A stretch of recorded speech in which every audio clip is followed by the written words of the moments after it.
You're listening to the Spark Radio Network, internet radio like you've never heard before. Innovation, creativity, and imagination are all said to begin with a spark. So fasten your seatbelt and take the ride of your life and listen for the spark. You are listening to KLRN Radio, where liberty and reason still reign.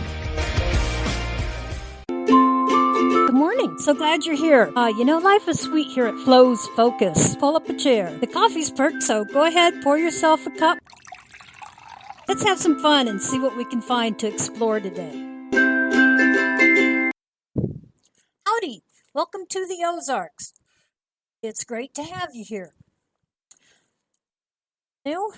That's at least where I'm exploring and having a good homestead. This last week, the biggest event around here, Culture Days. Wish you could have been here. There was free food, great bluegrass and/or country bands, and booths with groups from the surrounding area. I'm telling you, those groups, they had a lot of goodies going on. I guess when it comes to the booths, yes, my favorite would be Republican Women of Carroll County and the Amish Baked Goods. Boy, those baked goods at those delicious. Those Amish women really know how to bake. They are really sweet women too, and they bake. Oh boy, do they bake! Well, I got some chocolate oatmeal bars, and they were so good. And then the next day, I got a pecan pie. See, it's really something I've done since I used to live here. On Christmas, I'd take her a pecan Christmas. That was one of my Christmas presents to them.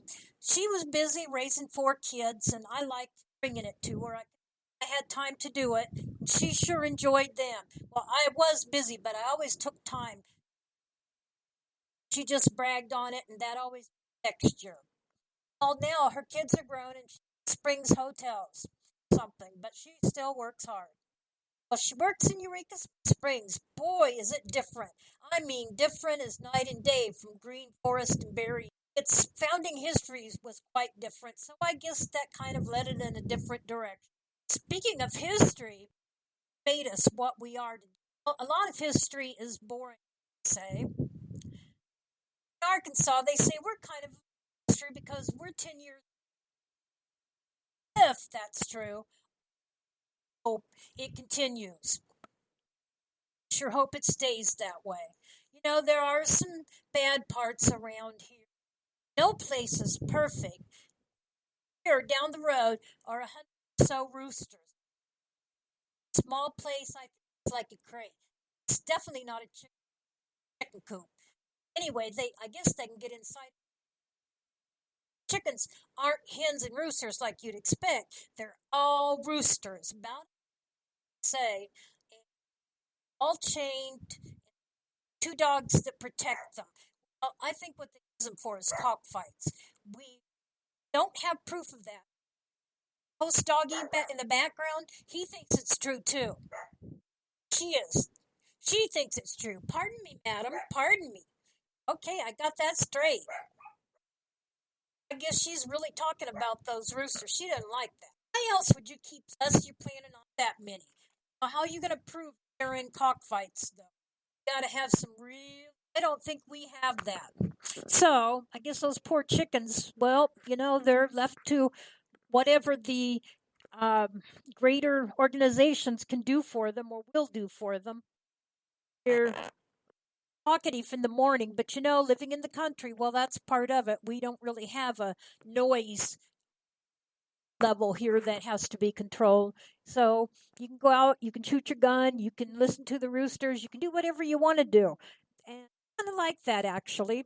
The other negative part, though, talking about is we also have, in the past, spell real trouble. I mean, real trouble. I'll go into why at this time. I'll just say those who live any place around him or been in this country for very long, they know why. They also know he shot eagles. Very sad. Again, unless you have the camera equipment, though, you can't prove it. I know that the Forest Department they've issued him or whatever they are called, citations, I suppose. but it didn't seem to have done much good back in those days. Now he's much older. I hear he turned 91 recently, and he's lost a lot of weight. He's had a heart attack, and his health, it's just not all that great, I wouldn't say. Who knows how long he's going to live in these parts, but he doesn't spell trouble. He spells old, and he's spent his time, that's all. Well, overall through the Ozarks, being lost in the sticks, I'm telling you, does have its sticks. I always told my mom I was going to go live in the sticks, and she told me when she came here, "Well, honey, you're living in the sticks now, aren't you?" And she really liked my place. There's a lot of privacy here. Neighbors generally care for one another in ways that you don't find elsewhere. Love the well water. It's so refreshing, and it's much better than any city water is. And I guess down to the bottom or down to the level of everything, it's my heart's home. I breathe freer here than any place else. Well, they're putting in a four-way road here. I guess so that the tourists can get eased to Berryville, or excuse me, not Berryville, Branson, of course, Branson. So Eureka Springs. Eureka Springs is what Branson used to be. It's not a bad area to visit at all. Eureka Springs has a lot of Victorian homes as well. It used to be a very ritzy area. So it's quite a place to visit. The whole town is in the Historical Society. And back in the day, I heard that it was the only town in the Historical Society. I don't know if that still is true or not. I'd like to think it is anyway. Okay, what else can I tell you about this place? Well, I do have very good memories of Eureka Springs. Well, although I have some scary ones too. I worked as a brand new LPN there, and I was green medical world, totally green. No experience whatsoever. One thing they did do was they taught me a lot. After working there a year, I decided, well, it's time to go back to college. I need to become an RN since I'm having to do so much of the RN work. I kind of would like to know what the RNs know. So I decided, well, I'm going to go back to college, and instead of being an LPN, I'll be a real nerd. So I decided I was going back to college. I drove to Harrison, which was about 45 minutes from my house. Talked one of my nurse buddies into going to school with me. She was also an LPN. We went together. She'd come in from Eureka Springs every day to my place, which was about 30 minutes from Eureka Springs. Drive to Harrison every day. Well, Harrison was quite different in those days, and I could say that all this area was quite different in those days. When I first came here, I think I was 20 years old. I had been fishing with my dad in the Ozarks since I was knee-high to a grasshopper. So I was used to the Ozarks. I literally grew up in them in the summertime. I loved the Ozarks from the time I could say howdy or hi or anything at all. Probably dada or mama or anything. I probably said the Ozarks first. But I do know that my folks took me fishing the first time when 2 weeks old. I always told my patients I caught the biggest one, so they kept taking me back. The first part is true, and I'll let you decide on that second part. Harrison surprised us in later years. It was dry country for many years, meaning there was no way you could get any liquor there at a restaurant or place else. Eureka Springs and Berryville and Green Forest, well, they had alcohol, but as I recall, they didn't always have it in the restaurants. At one point, the only thing that I remember being here was Walmart. No, Walmart wasn't even here. I think there was maybe one or two restaurants. What else was here? There was the square, of course, and I think that's about all that Berryville really consisted of. There might have been a gas station or two and the post office. Post office has been here a long time.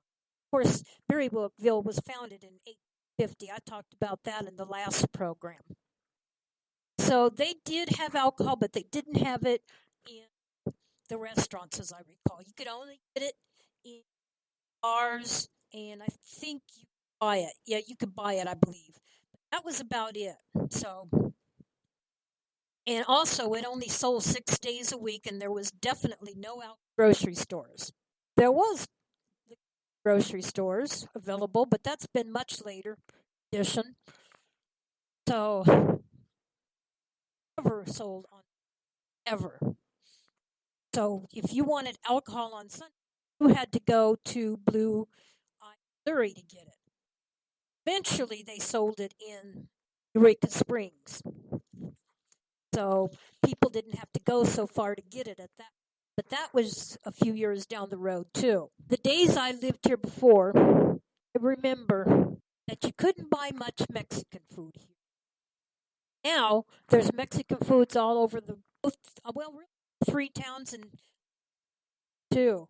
I remember though back when they didn't have but two Mexican restaurants, and one was up in Harrison. I went up there, and I just came out of Colorado, so I was used to green chili, and I for a bowl of green chili, and they looked at me and they just looked so shocked, and the waitress replied, "Well, our chili is the same color as anybody else's." Kind of almost laughed, but I didn't. I kept the Snickers under my breath, and I was thinking, I wonder if she's thinking that I'm asking her if their chili has green in it. Well, I don't know, but I sure did wonder. Well, I can tell you, even though I've been through all 50 states, this is still home sweet home to me. I live in Iowa most of the time now because that's where my husband lived when I first left to my own preferences. I would be here in my world 100% of the time. This is where I belong. I stay with my husband because I love him. And it's one of those things, you know the song, I'd rather be in his world with him. Although I can say I've lived in his world long enough now, I think it's about time he comes and lives in my world. And we do have plans of building a cabin. So I'm looking forward to that.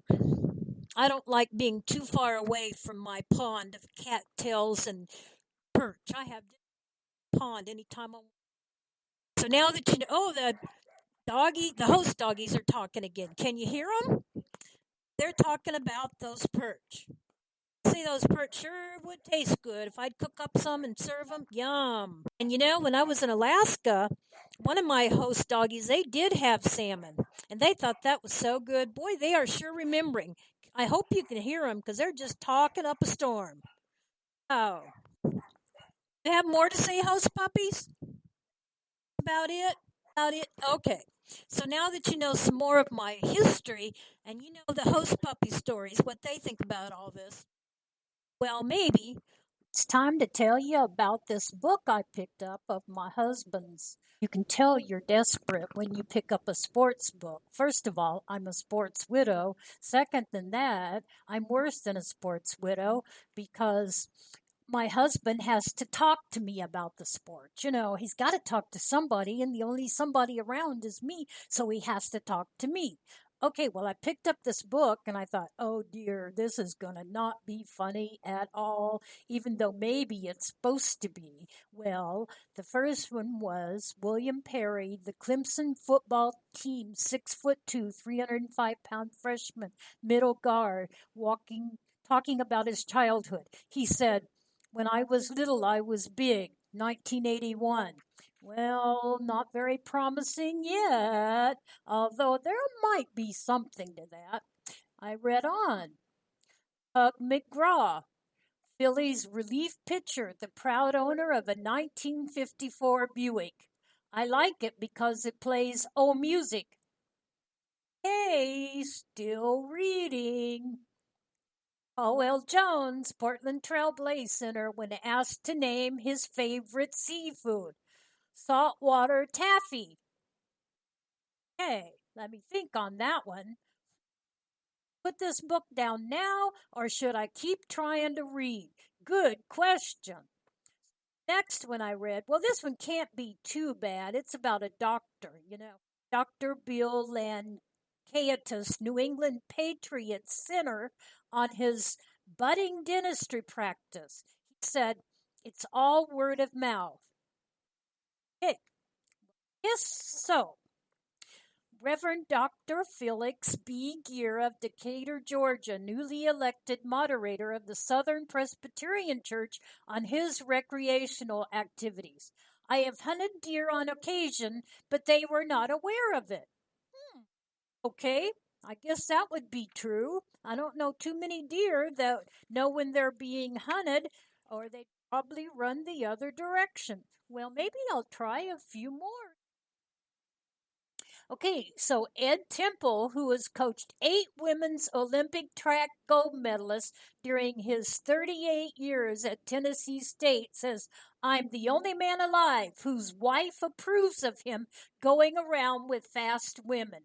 Yeah, those gold medalists, I bet she does approve of him. Wow, that's not too bad. Maybe this book does have some promise. Okay, Frank Howard, Clemson coach on college football players.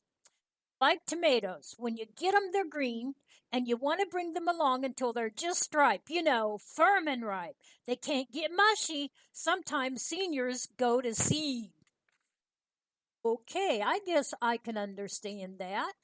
Maybe this book does have some promise. And so they say that they called it, they said it. 200 of the funniest sports quips and quotes. Well, that's not too bad so far. Harry Hardsman, University of Washington based basketball coach, explaining why favors Mary? No, Marv. He favors size over speed. Okay, it can't be too bad. Quick guys get tired, big guys don't shrink. Well, that really makes sense, especially after I called him Mary. Goodness. This chapter is called Pearl Before Swines. It's getting better. Henry Toscano, golf pro, asked by an acquaintance how he was playing.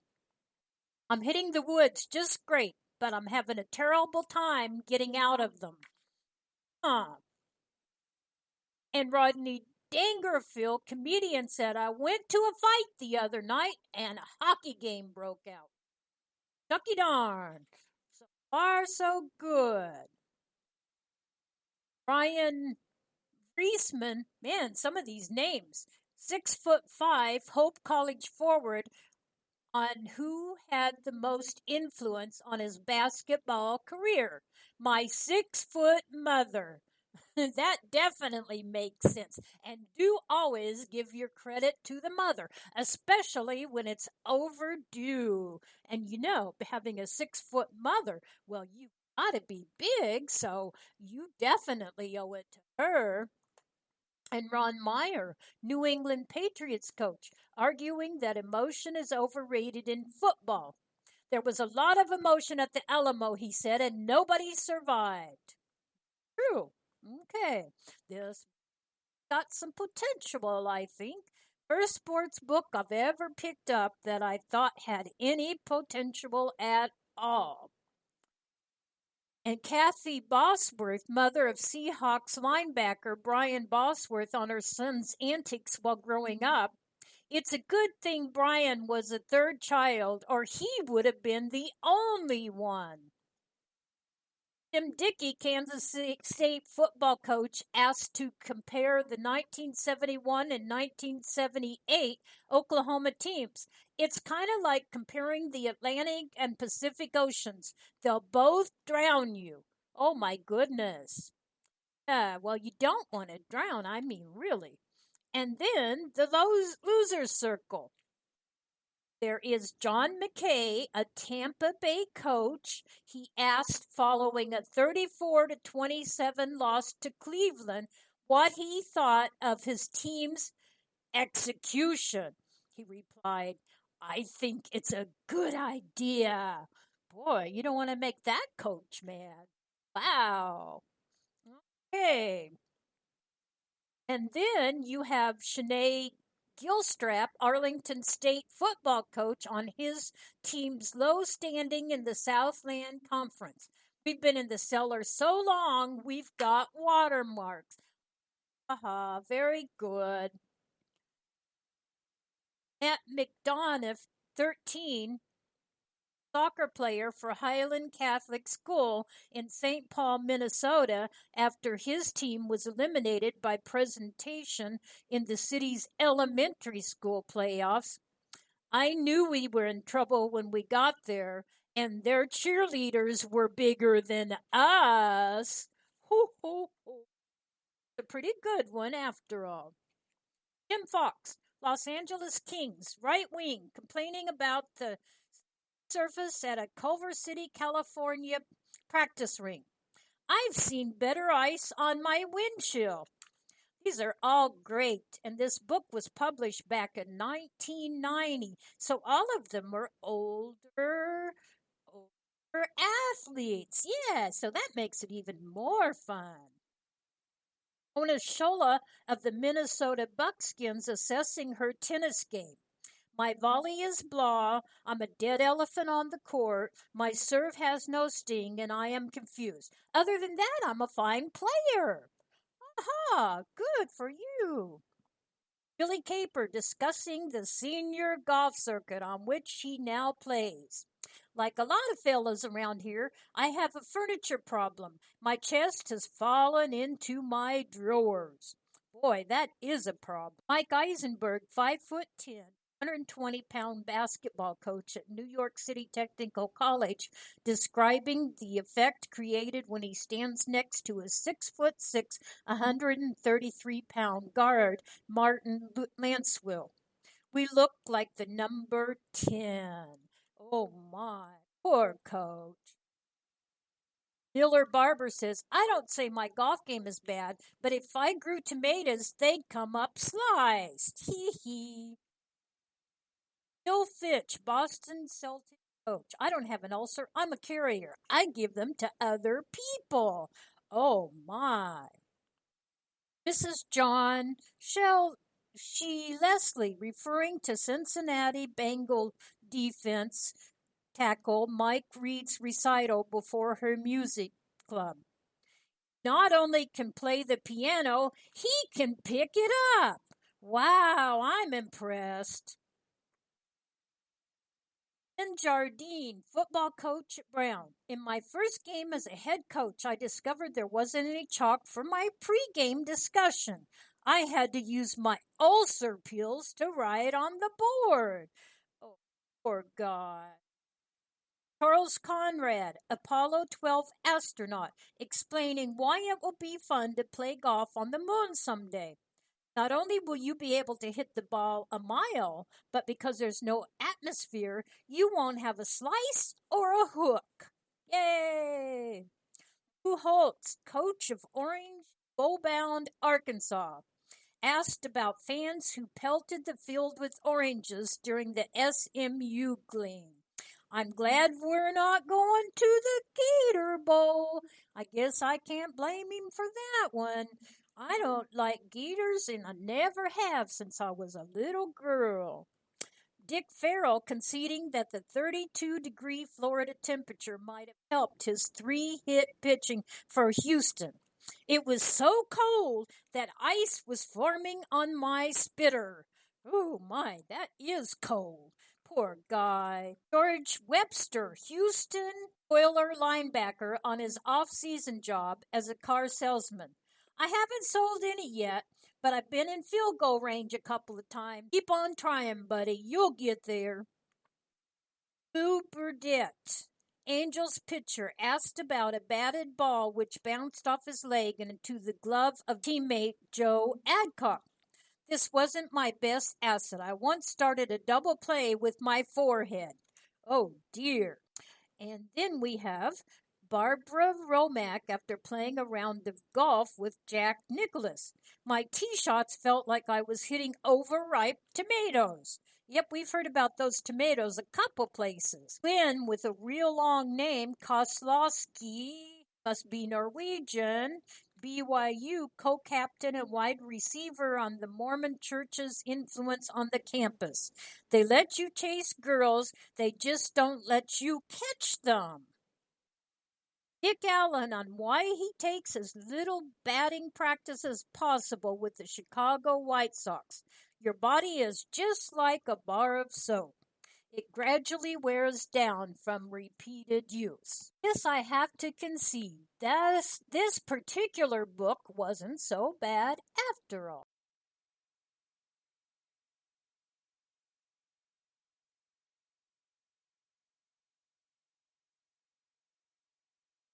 share even more with you later, but I don't want to bore you with my history. I'd like to hear from you. So remember how to contact me. How do you contact me? It is Flobo at Twitter. Where you'll find me, Flobo at Twitter. Twitter, you just go to Flobo and you will find me. The radio station, well, you can email me, and all you have to do is email KLRN, and that's flow at klrnradio.com. So remember, flow at klrnradio.com. You'll find me. Sure looking forward to you. Okay. One of the subjects that has made my life what it is, besides the Ozarks, is the medical world. You're listening to the Spark Radio Network, internet radio like you've never heard before. Innovation, creativity, and imagination are all said to begin with a spark. Story, Arkansas, and you can decide what you think. Are they ahead of times or behind times? I'm going to do 2 short stories. First, the Arkansas Health Department was the last state in continental United States to confirm Lyme disease. That was the very last state. There was 3 girls who went to Girl Scout camp, and when they came home, they had many typical Lyme disease symptoms, including the bullseye target mark around one of the rashes. So they went to a walk-in clinic, and the mark. They saw that bullseye and they started them immediately on amoxicillin. Well, later they went to their own pediatrician who agreed to test all 3. Said, well, Lyme's disease isn't in Arkansas. So we will do it just to ease your mother's mind. So they tested him. Boy, these doggies, they know about ticks. Although I'll tell you something, and then I'll get back to the story I'm sharing with you. With our doggies, we have pills that we can give them, and they're safe from ticks or fleas or any of that stuff for 3 months. Yep, host puppies can go wherever they want to in Arkansas for 3 months. Well, if you don't want to use the pills because they're kind of costly, there's also drops that you can put between their shoulder blades, put it down the length of their bodies, and they're protected for a month. Now, if they can do this for our host puppies and our fur babies, why can they not come up with some beings? Wouldn't that be once and be safe from all those pests in Arkansas or any place else you wanted to go? Well, I just don't understand why they don't have something like that. Do you? Well, I'd sure like to hear from you at flow at klrnradio.com. We're again, flow at klrnradio.com. You don't want to hear me sing. My husband always says, oh, hush, don't sing. Please don't sing. But I just had to tell you about that. Okay, now back to the Girl Scouts. They were at the pediatrician's office, and the pediatrician was going to go ahead and test the girls to ease their mother's mind. She knew that they didn't have Lyme disease in Arkansas. Well, he tested via the CDC testing criteria, and sure enough, 2 of them tested back positive. Evidently, one was going to test positive later on and have symptoms, but not just quite yet. So once they tested positive, Arkansas had to admit that, yes, Lyme's disease is in Arkansas, and there's other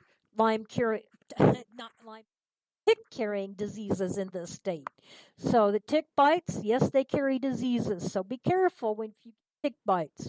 CDC, they make it kind of difficult to confirm that someone has Lyme disease because they use what's it called? That one test. I can't think of the name of it right now. I think it's something like the Western blot test that CDC uses.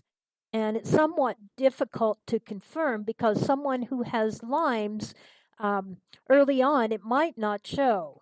So there was a case of a nurse that I read about in a few articles, and she had Lyme disease, but the doctor didn't diagnose this right, and for 5 years she was on a different antibiotic, and she said that she felt like she really lost a lot because of being on the wrong medicines. Have the bull's eye, that Lyme's is often associated with. So the doctor in Arkansas, they weren't used to Lyme, and since she didn't have typical symptoms, they missed it. And so she didn't get started on the right antibiotics, and her organs, she said, suffered. And she said that's why partially she thought she had diabetes as well. There's some interesting articles out there about her. Registered nurse, so you can read about her yourself. She's an interesting person. Just look up the registered nurse who had Lyme disease in Arkansas. You probably come up with something from that. Well, did you know that ticks can survive the washer and dryer unless dried an extra hour after the clothes are dried? Isn't that? Little critters can they're used to the heat of Arkansas. I guess that explains that. They can survive in a shower and a bath too. I had one on my head one time. I didn't know it was there. And I took showers, and I washed my hair. I didn't really feel it for a while there. And then I felt a bump and I thought, what the world? So I asked somebody and they said, why, you have a tick in your head. And they took it out for me. Thankfully, I didn't have any diseases from it. But yeah, it had survived a couple showers. So they really can survive showers. They're really something. Be aware of the ticks and remember, Arkansas was the last of the continental states to confirm that we had Lyme's disease in this state. Okay, now forward thinking regarding marijuana in Arkansas. We really be forward thinking regarding marijuana? Well, I don't know, and it's going to have to be. But it is now legal to use marijuana for 17 medical conditions. Lately, I've been reading many articles regarding marijuana, oil especially, and use of marijuana oil with cancer. I read one article that stated that this person had stage 4 cancer, but he used marijuana oil and it cured his cancer. I'm not too sure about that, but if it helps, use it. And he did have medical proof of this, which is interesting. And the doctors that I work with in Springs, they are advocating for a marijuana medical center to be put into Eureka Springs, which I think it could be very interesting if they do so. It'll be interesting to see what the results changes this area down here. So we'll have to keep up with that. It'll be interesting. So would you think that Arkansas is behind the times because they were one of the last to actually diagnose that they did have Lyme disease, or are they ahead of times because they're one of the, well, I think there's like 21 states now, but they are forward thinking about marijuana and medical conditions. Not all states. There's probably one is how many are going to allow marijuana for medical reasons. Do not allow marijuana. So Arkansas is almost right in the middle, I guess, when it comes to that. Kind of interesting, though, I think. Sometimes Arkansas is so hot here. I mean to tell you, if you think prison, it is just miserable. Prison has always been an area of interest for me because I taught health education for a while in prison. I recently found some interesting facts about prison that I'd share with you. It's a little different than what we talk about most times on here, but we are a variety show and we talk about whatever we want to talk about. So if you have something you want to talk about, make sure you contact me. Where will you find me? You'll find me. And who am I? Flobo. O-B-O-W. Will also find me at KLRN Radio. And who am I? Flo at KLRNradio.com. Find me there, so please contact me. Waiting to hear from you so I know what you'd like to talk about.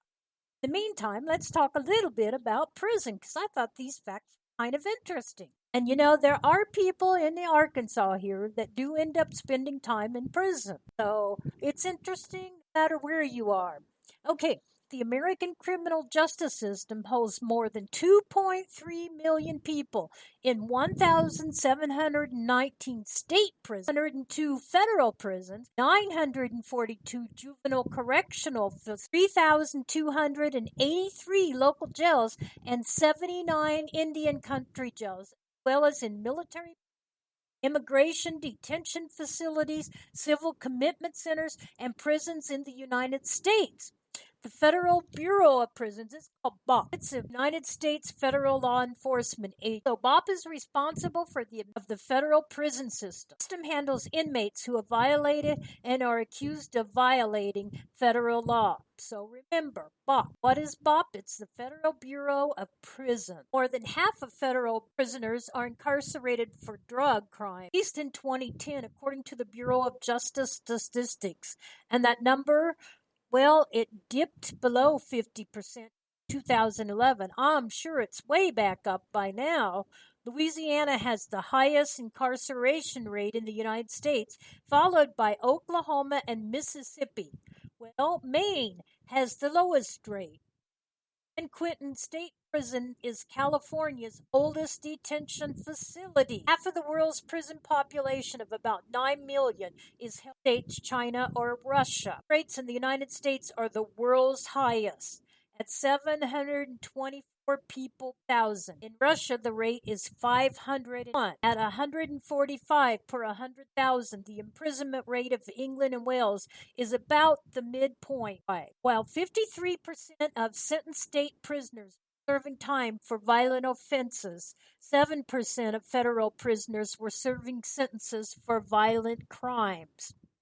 Among female federal prisoners, 59% serving sentences for drug offenses compared to 49% of males in 2010, just 7 years ago. Adult black non-Hispanic males were incarcerated at the rate of 4,300 per 100,000 residents of the same. Adult white males were incarcerated at the rate of 678 inmates per 100,000 U.S. residents, and I don't think it's changed a whole lot. There is a special kind of federal prison called Supermax.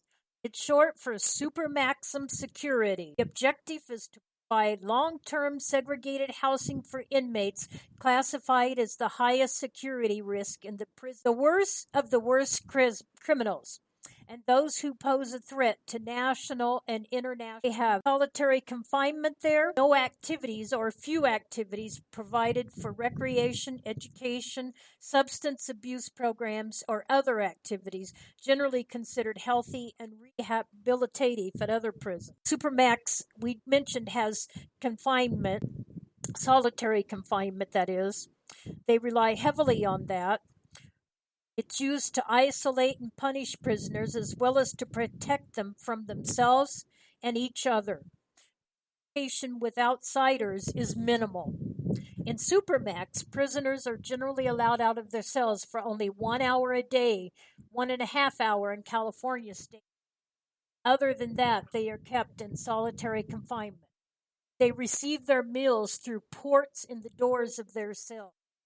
Supermax inmates are allowed to exercise. This may take place in a small enclosed area where the prisoner will exercise alone. Cell doors are usually opaque while the cells may be windowless. Conditions are plain with poured concrete or metal furniture is common. Cell walls and sometimes plumbing may be soundproofed to prevent communication between the inmates. United States Penitentiary Alcatraz Island opened in 1934 and has been considered a prototype and early standard for a Supermax prison. Dubbed the electronic by inmates. Supermax prisons began to proliferate within the United States after 1984. Prior to 1984, only one prison in the U.S. met Supermax standards, and that was the Federal Penitentiary in Marion, Illinois. By 1999, the United States contained at least 57 Supermax facilities spread from across 30 to 34 states. The push for this type of prison came after two correctional officers at Marion, Merle Clough's and Robert Hoffman were stabbed to death in two separate incidents by inmates Thomas Silverstein and Clayton Fountain. This prompted Norman Carlson, director of the Federal Bureau of Prisons, to call for a new type of prison to isolate uncontrollable inmates. Carlson's view, both such a prison was the only way to deal with inmates who show absolutely no concern for human life. Federal Bureau of Prisons solitary confinement units are known as special housing units. For years, a number of United States have downgraded their supermax prisons. We're not talking federal here, we're state, as has been done with Wallens Ridge State Prison, a former supermax prison in Big Stone Gap, Virginia. Other supermax prisons that have gained notoriety for their harsh conditions and attendant litigation by inmates and advocates are the former Boscobel in Wisconsin, now named the Wisconsin Secure Program Facility, Red Onion State Prison in Western Virginia, the twin to Wallens Ridge State, Hams in Illinois, and the Ohio State Penitentiary. We have to stop and pay some bills.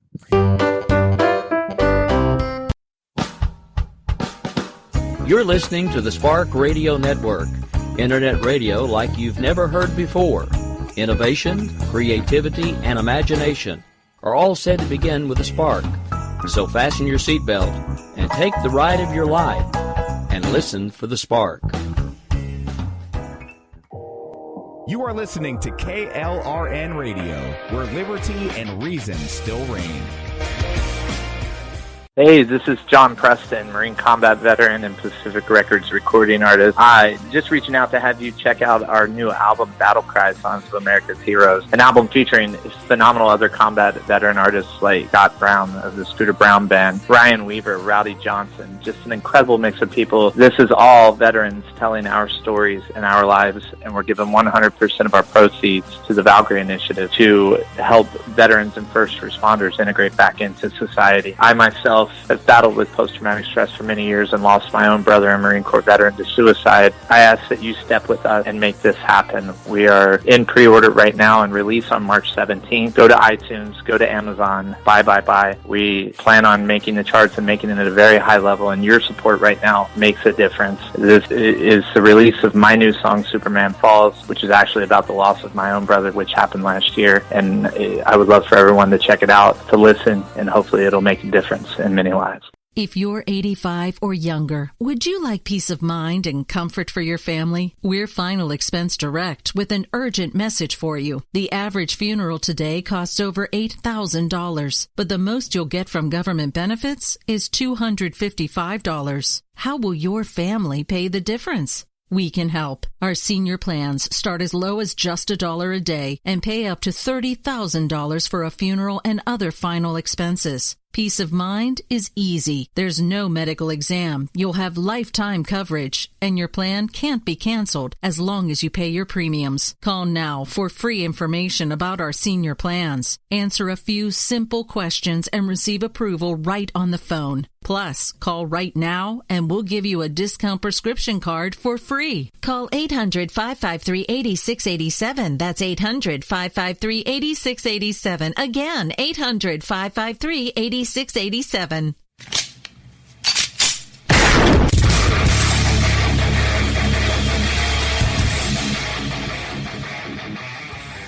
This is Slickery Trigger for Rebel Road Tactical. With proper care and feeding, your pistol will be ready when you need it. There to save your life. Shouldn't your gear be that good? Whether you need a holster for comfortable everyday carry or a tough-as-nails holster for your next training course, Rebel Road Tactical has what you need. Check us out on the web at rebelroadtactical.com.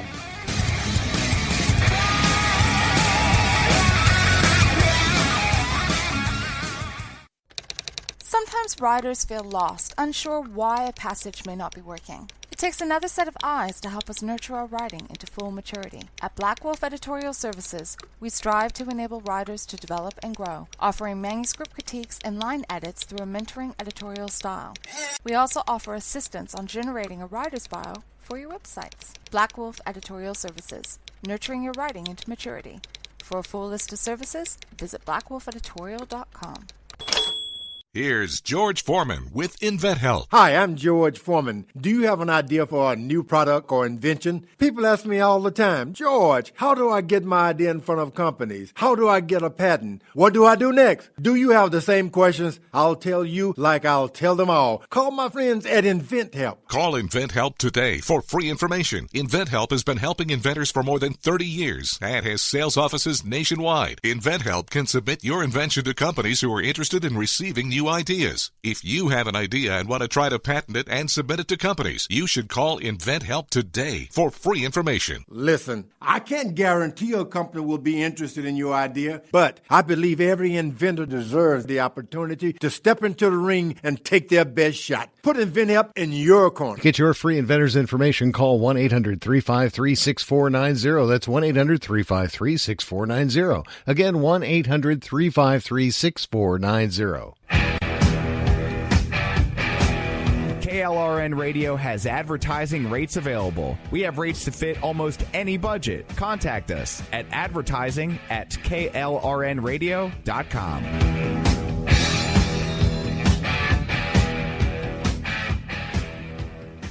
Some of the most dangerous prisons in America include ADX Florence facility, which is in Florence, Colorado. Size is 490 beds. Famous inmates include Ted Kaczynski, the Unabomber, Larry Hoover, and Timothy McVeigh.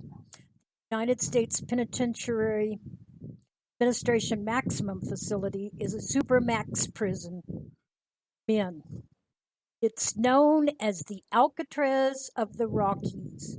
It's operated by the Federal Bureau of Prisons, so the BOP. It houses the prisoners who are deemed the most dangerous and in need of the tightest control of all the prisoners within the United States federal prison system. Second one is California's only death row for inmates, the largest in the U.S. Have any idea what that might be yet? It has a gas chamber, but since 1996, executions in prison have been carried out by lethal injections. It's the oldest prison in the state of California, and it's a big one. San Quentin State Prison, 1,302 beds. Stanley Toki Williams is a famous inmate. What did Toki do? Good question. Well, he was an American gang member and convicted murderer. Sure, you've heard of the Crips, side Crips. Has its roots in South Central Los Angeles. In 1969 it started.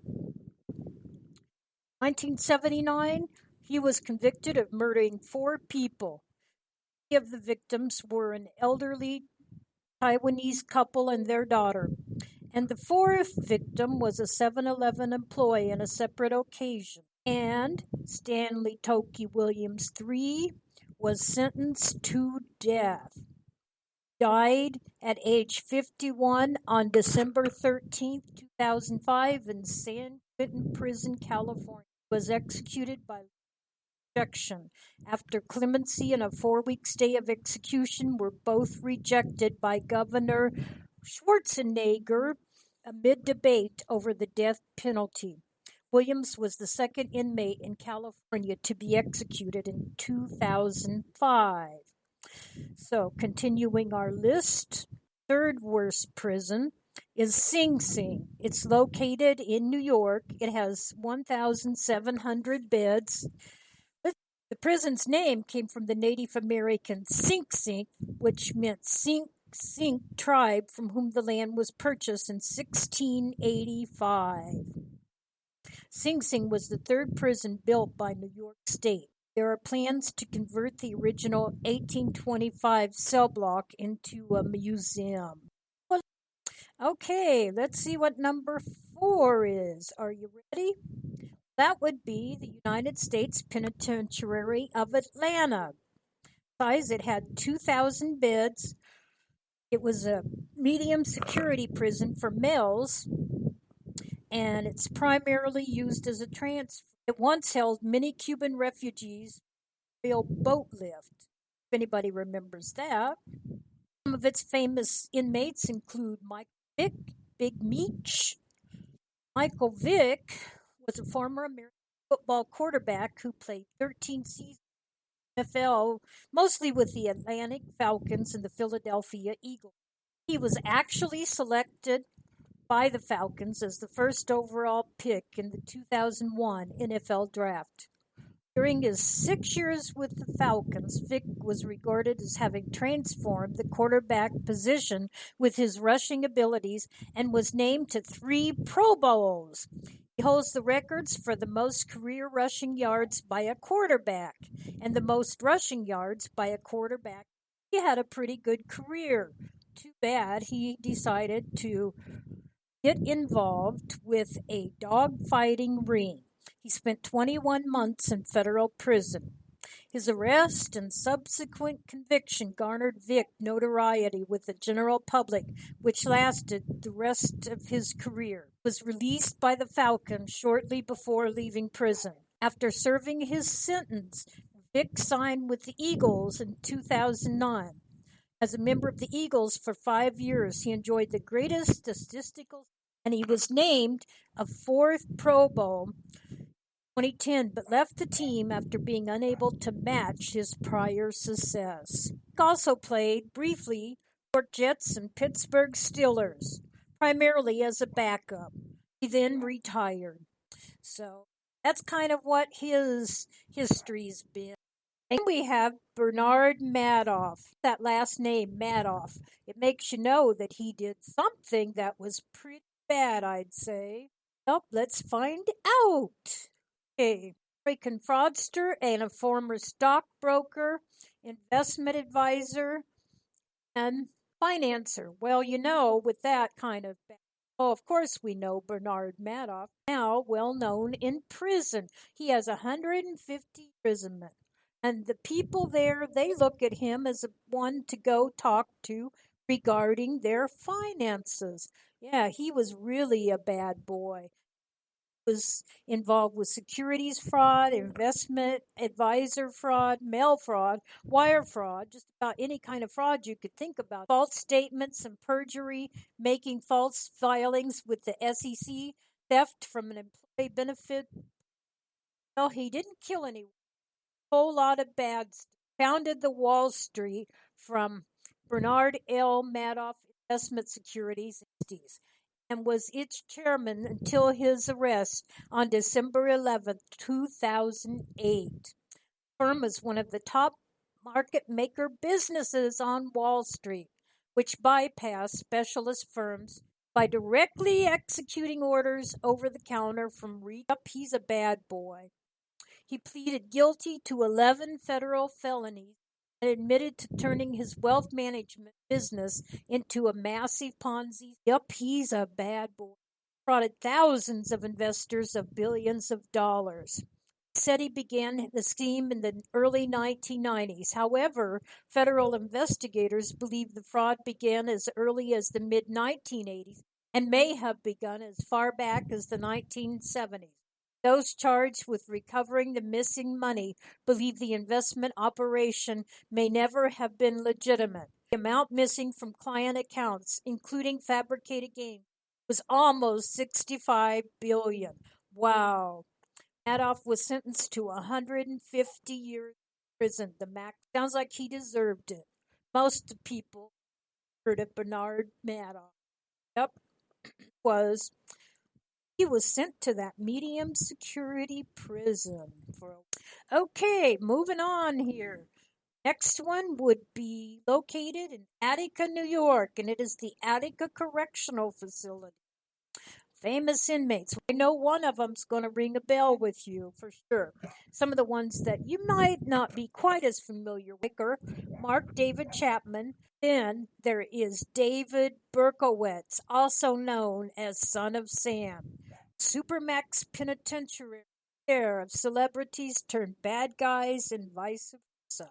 The prison now holds many inmates who are serving various types of sentences, short term to life, and usually sent to the facility because of disciplinary problems in other facilities. In 1971, the prison had a riot which resulted in 39 deaths after 10 guards were taken hostage.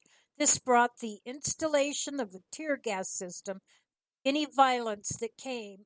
The next talked about San Quentin State Prison. Now we're going to go Folsom State Prison. Some people have heard of Folsom too. Some of the famous inmates include Sage Knight, Charles Manson, everyone's heard of him, and Rick James. Folsom State Prison opened in 1880.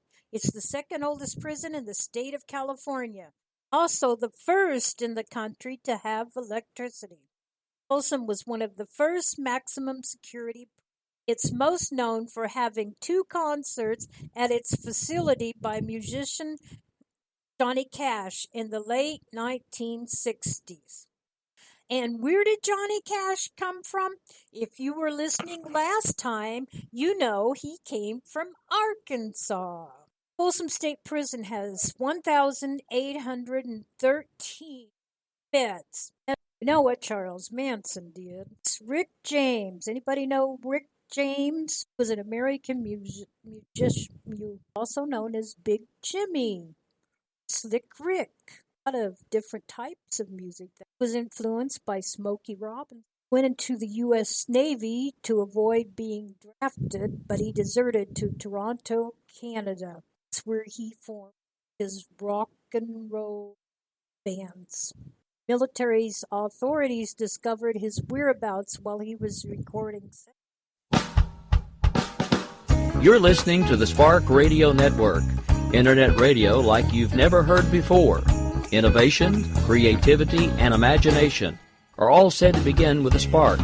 In 1966, he served a 1-year prison term related to the draft charges. Moved to California to resume his career.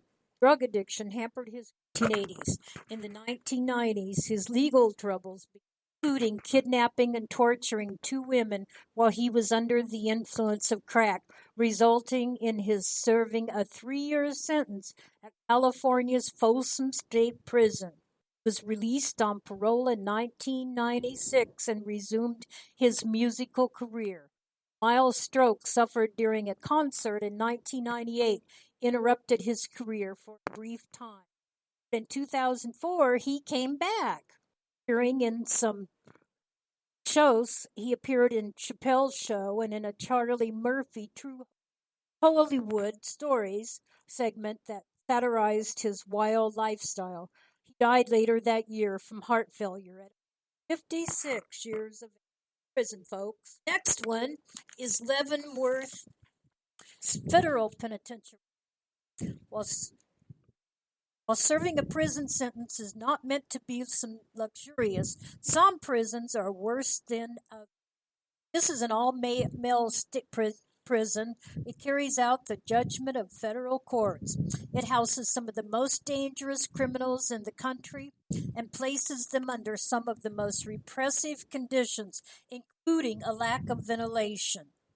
Notable inmates include Michael Vick Bugs Moran and George Machine Gun Kelly. Also, the native activist Leonard Peltier was there for a while. I understand he's someplace else at this time. They have tried many times to have Leonard Peltier be forgiven or be given time out of prison. He's a very old man now. In fact, he's probably near death. He has a lot of diabetic issues. And still, they will not let him out. I don't know if that's bad or good. You know, they say he was the real life Billy Jack. I don't know if that's true. I do know that according to the FBI, they say he was the real life Billy Jack. I don't know if that's true. I do know that according to the FBI, he shot some FBI agents. There are many other prisons in America that are some of the worst, notorious, and problematic correctional facilities there are in this country. Really do cause concerns. And there's a great controversy when it comes to super housing unit prisons. It's very controversial. Some claim that the living conditions in such facilities violate the United States Constitution, specifically the Eighth Amendment. There you will find that there is a prescription against cruel and unusual punishments. In 1996, a United Nations team assigned to investigate torture described SHU conditions as inhuman and degrading. In 2012, a federal class action suit against the Federal Bureau of Prisons and officials who ran ADX Florence SHU alleged chronic abuse, failure to properly diagnose prisoners, and neglect of prisoners who were seriously mentally ill. The suit was dismissed. Well, it kind of makes me wonder, where does the victim come in? People such as Charles Manson, I have very little sympathy or even empathy. Listen to him talk, I think the man is still crazy. So I highly suggest that we take into consideration some of the awful torture that their victims went through. Then maybe we will feel different about some of the worst prisoners being in some of these particular types of prisons. There is issues with the privatization of prisons, and it can be traced back in history and in fact all the way to the American Revolution. Where were you supposed to put criminals? How could you ship them? The undesirables, you were deprived of the ability, if you were England, to ship criminals and undesirables to the colonies. So Great Britain began placing them on prison ships, and they moored them in English ports.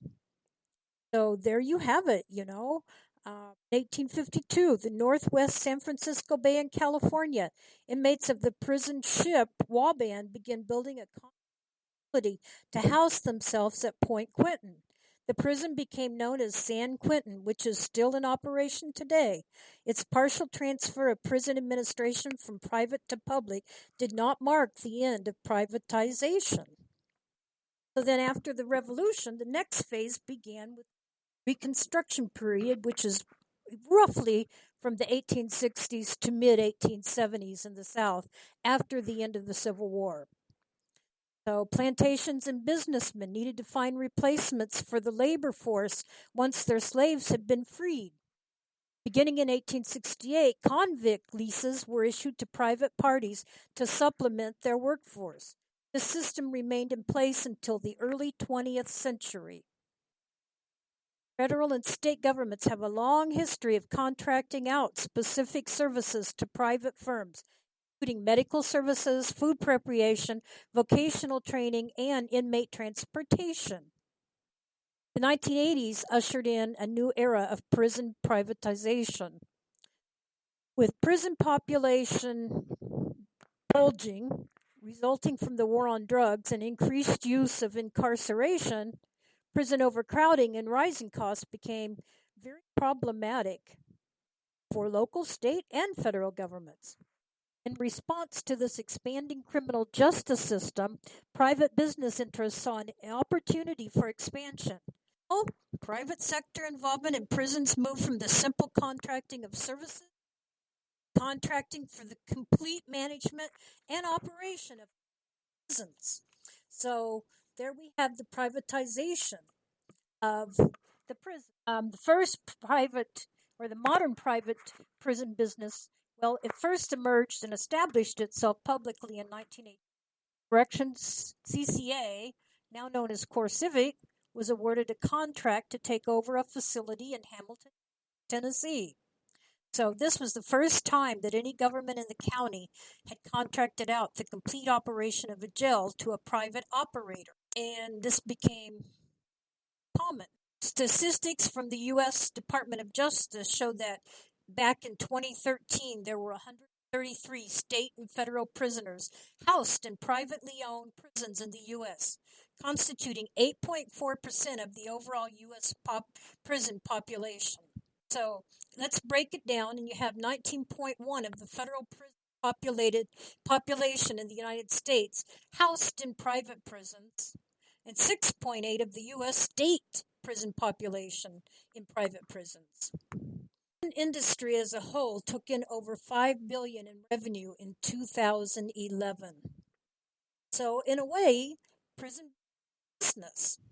Matt Taibbi, I'm not sure if I pronounced his name correctly, Taibbi, said Wall Street banks took note of this influx of cash and are now some of the biggest investors.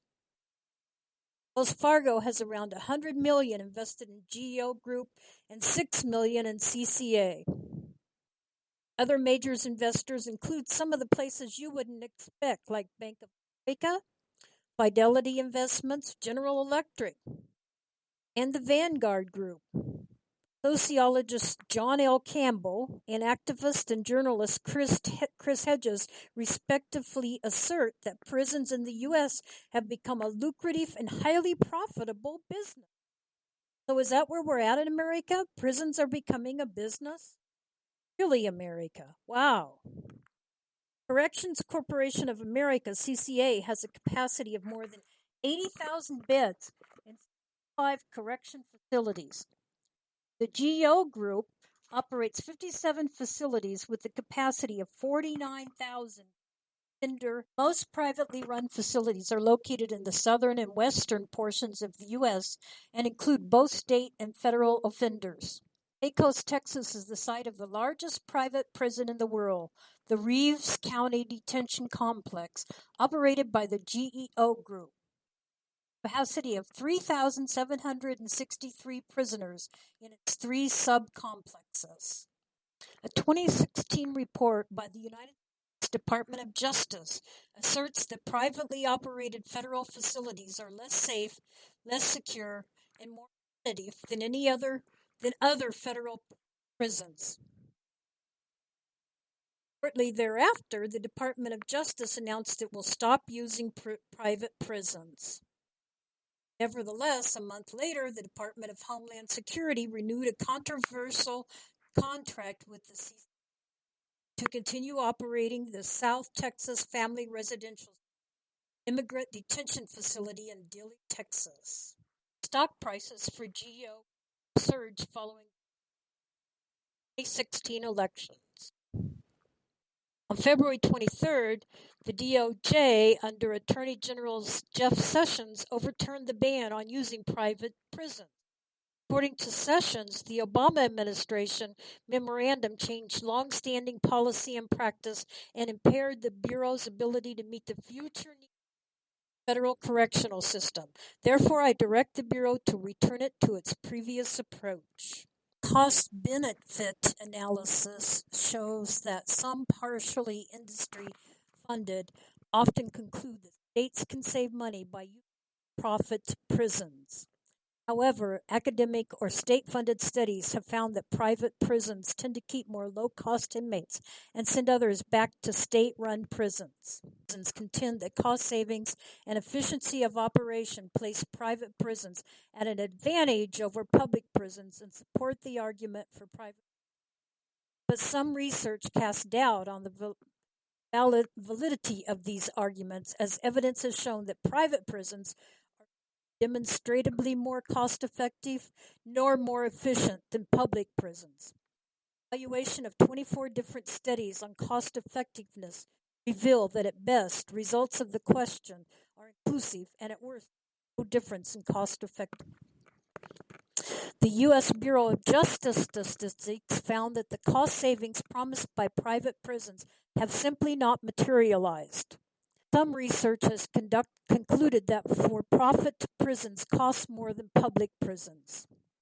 Furthermore, cost estimates from privatization advocates may be misleading because private facilities often refuse to accept inmates that cost the most to house. A 2005 study, way back when, found that Arizona's public facilities were 7 times more likely to house violent offenders and 3 times more likely to house those convicted of more serious offenses. A 2011 report by the American Civil Liberties Union pointed out private prisons are more costly, more violent, and less accountable than public prisons, and are actually a major contributor to increased mass incarceration. This is most apparent in Louisiana, which has the highest incarceration rate in the world and houses the majority of its inmates in for-profit facilities.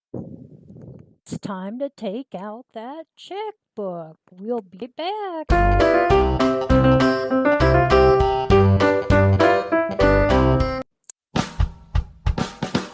You're listening to the Spark Radio Network, internet radio like you've never heard before. Innovation, creativity, and imagination are all said to begin with a spark. So fasten your seatbelt and take the ride of your life and listen for the spark. You are listening to KLRN Radio, where liberty and reason still reign. Hey, this is John Preston, Marine combat veteran and Pacific Records recording artist. Just reaching out to have you check out our new album, Battle Cry, Songs of America's Heroes, an album featuring phenomenal other combat veteran artists like Scott Brown of the Scooter Brown Band, Ryan Weaver, Rowdy Johnson, just an incredible mix of people. This is all veterans telling our stories and our lives, and we're giving 100% of our proceeds to the Valkyrie Initiative to help veterans and first responders integrate back into society. I myself have battled with post-traumatic stress for many years and lost my own brother, a Marine Corps veteran, to suicide. I ask that you step with us and make this happen. We are in pre-order right now and release on March 17th. Go to iTunes, go to Amazon, buy. We plan on making the charts and making it at a very high level, and your support right now makes a difference. This is the release of my new song, Superman Falls, which is actually about the loss of my own brother, which happened last year, and I would love for everyone to check it out, to listen, and hopefully it'll make a difference in many lives. If you're 85 or younger, would you like peace of mind and comfort for your family? We're Final Expense Direct with an urgent message for you. The average funeral today costs over $8,000, but the most you'll get from government benefits is $255. How will your family pay the difference? We can help. Our senior plans start as low as just $1 a day and pay up to $30,000 for a funeral and other final expenses. Peace of mind is easy. There's no medical exam. You'll have lifetime coverage, and your plan can't be canceled as long as you pay your premiums. Call now for free information about our senior plans. Answer a few simple questions and receive approval right on the phone. Plus, call right now and we'll give you a discount prescription card for free. Call 800-553-8687. That's 800-553-8687. Again, 800-553-8687.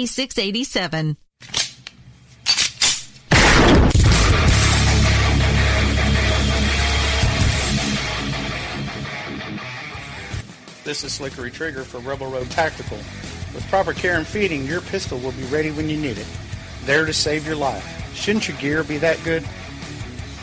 Whether you need a holster for comfortable everyday carry or a tough-as-nails holster for your next training course, Rebel Road Tactical has what you need. Check us out on the web at rebelroadtactical.com.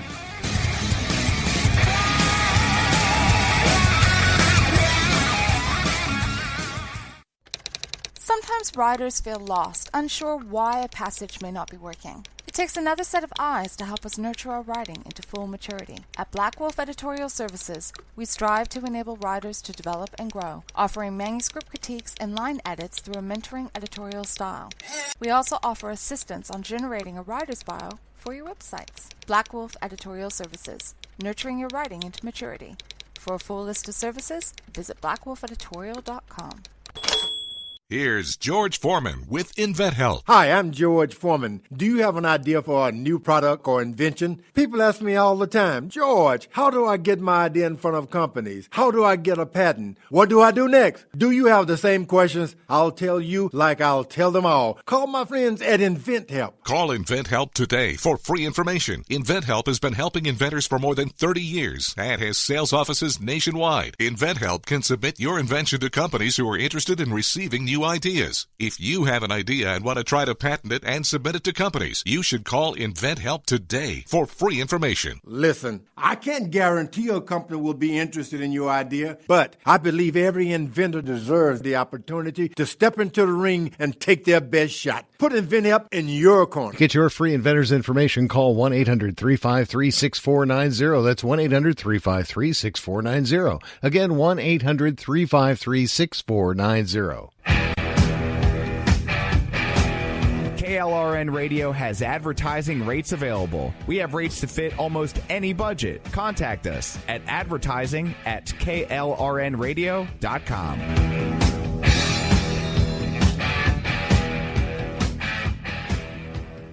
Just like we promised, we're back. A 2014 study by a doctoral candidate at UC Berkeley shows that minorities make up a greater percentage of inmates at private prisons than in their public counterparts, largely because minorities are cheaper to incarcerate. According to this study, for-profit prison operators, in particular CCA and GO Group, accumulate these low-cost inmates through explicit and implicit exemptions written into contracts between these private prison management companies and state departments of corrections. There's often inadequate staff at these private facilities, which may lead to increases in the incidence of violence and escapes. A nationwide study found that assaults on guards by inmates were 49% more frequent in private prisons than in government-run prisons. The same study revealed that assaults on fellow inmates were 65% more frequent in private prisons. The Walnut Grove Correctional Facility is now closed, but according to the journalists Margaret Newkirk and William Selway, the ratio of staff to prisoners in this prison was only 1 to 120. This prison had a bloody riot, and 6 inmates were rushed to the hospital, including one with permanent brain damage. Wonder why this prison's closed. During the riot, the staff of the prison, which obviously it could not respond quickly with only 1 to 120 inmates, but it did wait until the melee ended because prisoners outnumbered staff by a ratio of 60 to 1. Interesting that according to a former prisoner in that particular prison, those correction officers were also in charge of smuggling in the prison. To make more money, they provided prisoners everything, including weapons. Law enforcement investigations led to the exposure of a far wider web of corruption. No doubt. Wow. This is rather interesting. Some states tried to ban, and in fact have banned, private prisons. 4 private prison companies have built new prisons before they were awarded privatization contracts in order to lure state contract approval. 2001, Wisconsin's Joint Budget Committee recommended language to ban all future speculative prison construction in the state. Yay, Wisconsin.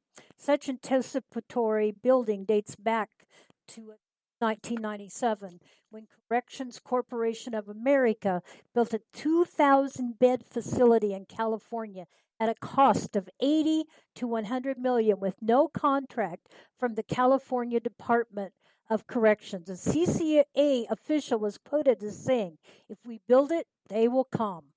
Wow. Federal Bureau of Prisons announced its intent to end for-profit prison contracts, terminating federal contracts. On August 18, 2016, Deputy U.S. Attorney General Sally Yates announced that the Justice Department intended to end its Bureau of Prisons contracts with for-profit prison operators because it concluded the facilities are both less safe and less effective at providing correctional services than the Federal Bureau of Prisons. In response, Isa Arnita, the spokesperson for the U.S. for-profit prison operator management and training corporation, said it was disappointed to learn about the DOJ's decision.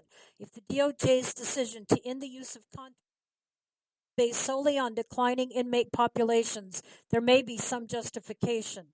But to base this decision on cost, safety and security, and programming is wrong.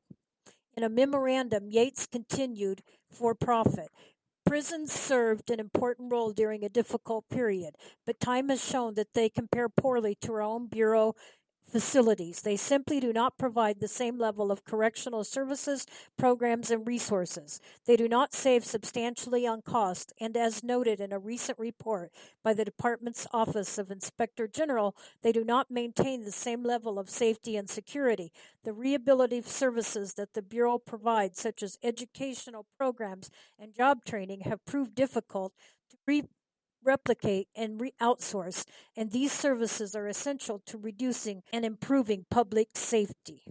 So in 2015, we ceased the privatization of jails, and in 2016, we override that and we again start with privatization of jails and prisons, actually, not jails. So, what do you think?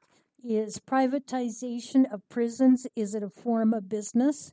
Is it a form of making profits on prisoners, so to speak? Is it okay to have that type of business in America? Really not sure what I think. I am a Trump fan and advocate, but I don't know that I particularly approve of this particular override of his. I guess time will tell. I am interested in what you think. So do email me. You know where to find me. Where do you find me? Flo at klrnradio.com. Flo at klrnradio.com. And on Twitter, who am I? Flobo, of course. Flobo, that's me. Yep. The majority of military members don't get in trouble. But what happens if you're in deep trouble and need to go to jail and Middle East, or maybe you're on an aircraft carrier, or maybe you're on a ship? The jail's brought with them, and it's called the brig. Think that an upcoming battle earns some help for misbehavior. Think that heading towards a fight won't keep you from getting to the brig. The book called Miracle at Midway. I'll recommend this book today since we need a book to recommend for the day. I'll call it Miracle at Midway, and it's written by historian Gordon Prang. He relates how Mark Mitcher, captain of the aircraft carrier USS Harnett, threw a couple of sailors in the brig for minor infractions prior to the Battle of Midway. And believe me, it still happens today. The sailors are sent to the brig after what is known as a captain's mast. That's covered under Article 15 of the Uniform Code of Military Justice. So according to naval orientation, the amount of time someone may be confined is limited. The exact limits depends on the rank of the commanding rank of the accused. So you might find that you're going to be in jail no matter where you are, even if you're in the military far from home. Best not to misbehave, just do your job and all will be fine. So now that we can play our Monopoly get out of free jail card here, what I tried to do last night or last Monday, but I couldn't due to some technical difficulties, and that is to give you the recipe for Arkansas possum pie. Very well-known recipe in North where I'm located right now.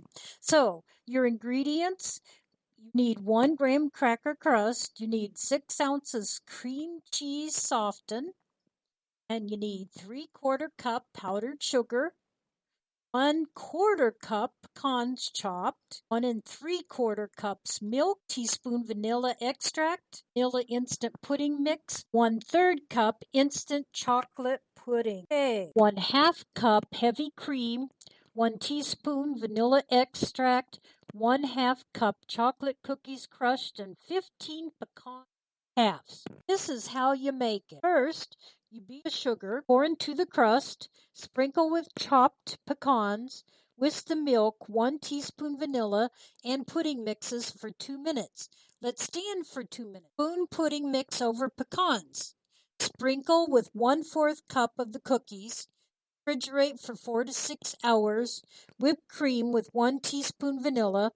Spread over pie. top with pecan halves and remaining cookie crumbs. And there you have it. It's really not a hard pie to make. It may take you a little bit of time, but most people around here go yum yum when you make it. So give it a try. It's joked about in Arkansas.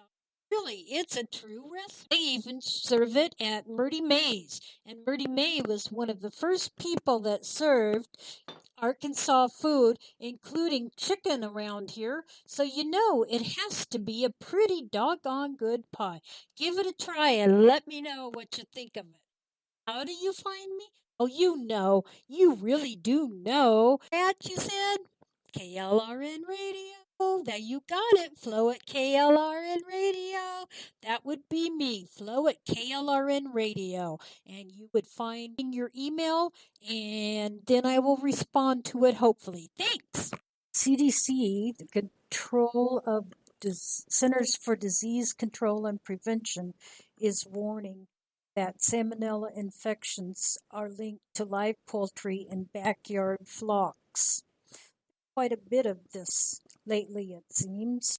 In 2018, there were 71 hospitalizations, 47 states affected, 372 cases, and 8 outbreaks. Outbreaks are caused by several kinds of salmonella. 372 people were infected with the outbreak. Strains of salmonella have been reported from 47 states. Illnesses started on dates ranging from January 4th, 2017 to May 13th, 2017. 71 ill people have been hospitalized. No deaths have been reported. 36% of ill people are children younger than 5 years. Studies and findings link the 8 outbreaks to contact with the poultry, such ducklings, which come from several hatcheries. Interviews, 190 of 228 ill people reported contact with live poultry in the week before illness started. You're listening to the Spark Radio Network, internet radio like you've never heard before. Innovation, creativity, and imagination are all said to begin with a spark. People reported purchasing live baby poultry from several sources. Contact with live poultry in the areas where they live and roam can make people sick with the salmonella infections. Chicks, ducklings, and other live poultry that look healthy and clean can carry the salmonella bacteria. Outbreaks linked to contact with live poultry have increased in recent years as backyard flocks. 2016, a record number of illnesses were linked to backyard poultry. Just follow these simple steps for protecting yourself and others while enjoying your flock. Always wash your hands thoroughly with soap and water right after anything in the area where they live and roam. Also, wash your hands after handling clothes and shoes that have touched live poultry. Adults should supervise hand washing for young children. If soap and water are not readily available, use hand sanitizer until you are able to wash your hands with soap and water. Don't let the poultry inside the house, in bathrooms, or especially in areas where food or drink is prepared, served, or stored, such as kitchens or outdoor patios. Do not eat or drink in the area where the birds live or roam. Children younger than 5, adults older than 65, and people with weakened immune systems should not handle or touch chicks, ducklings, or other live poultry. People in these groups are more likely to have a severe illness from salmonella infection. Do not snuggle or kiss the birds. Touch your mouth or eat or drink around live poultry. Stay outdoors when cleaning any equipment or materials used or care for live poultry, such as cages, feed, or water containers. You collect eggs from your hens. Follow safe handling tips.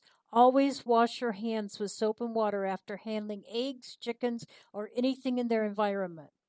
Collect eggs often. Eggs that spend a significant amount of time in the nest can become dirty or break.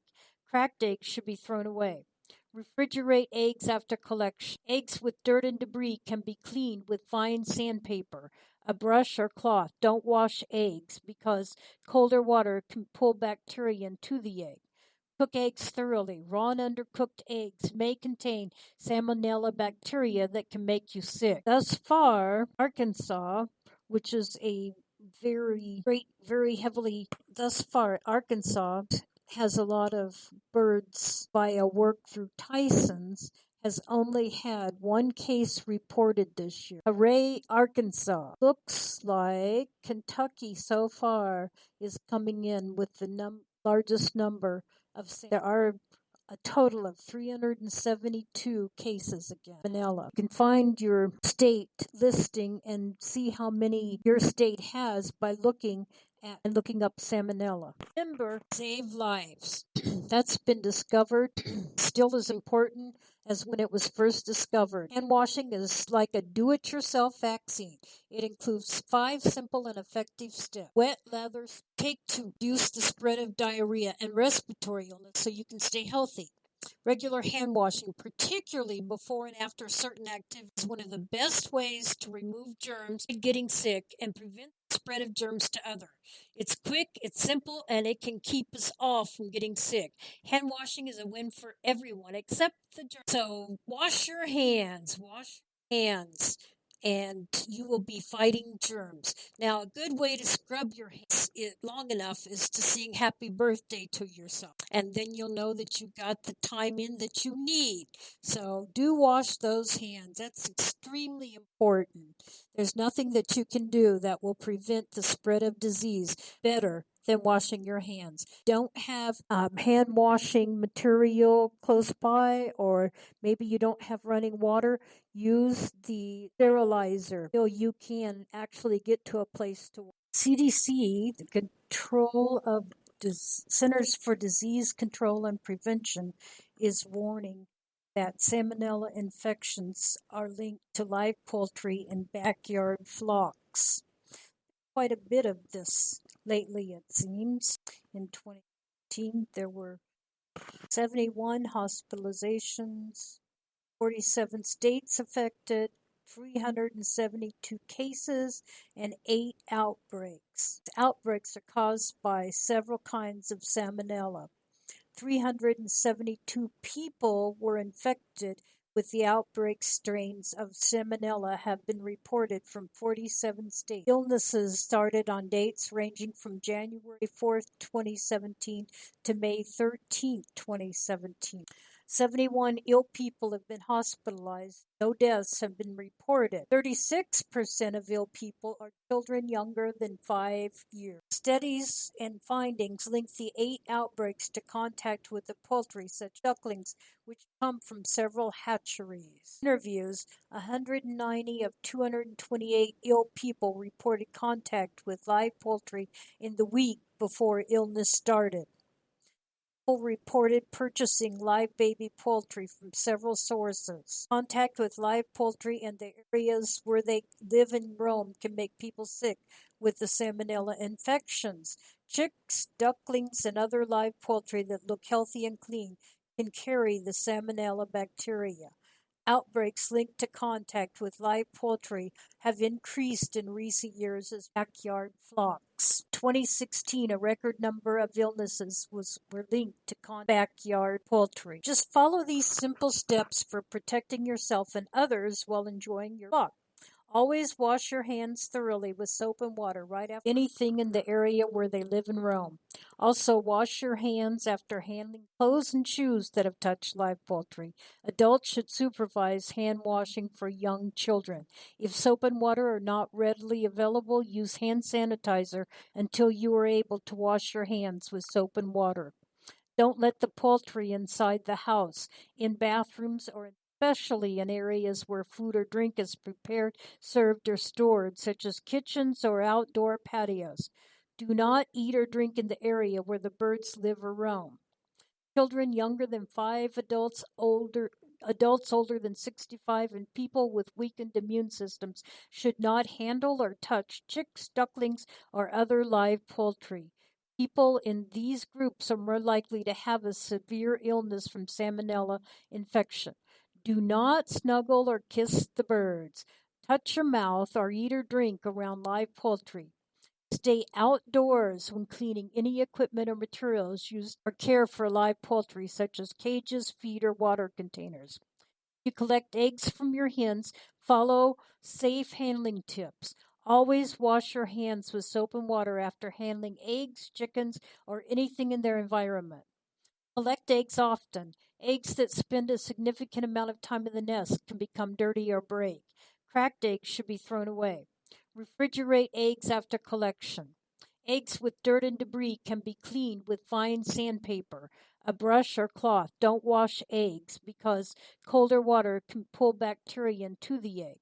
Cook eggs thoroughly. Raw and undercooked eggs may contain salmonella bacteria that can make you sick. Thus far, Arkansas, which is a very heavily, thus far, Arkansas has a lot of birds via work through Tyson's, has only had one case reported this year. Hooray, Arkansas. Looks like Kentucky so far is coming in with the largest number of. There are a total of 372 cases again. Vanilla. You can find your state listing and see how many your state has by looking up salmonella. Remember, save lives.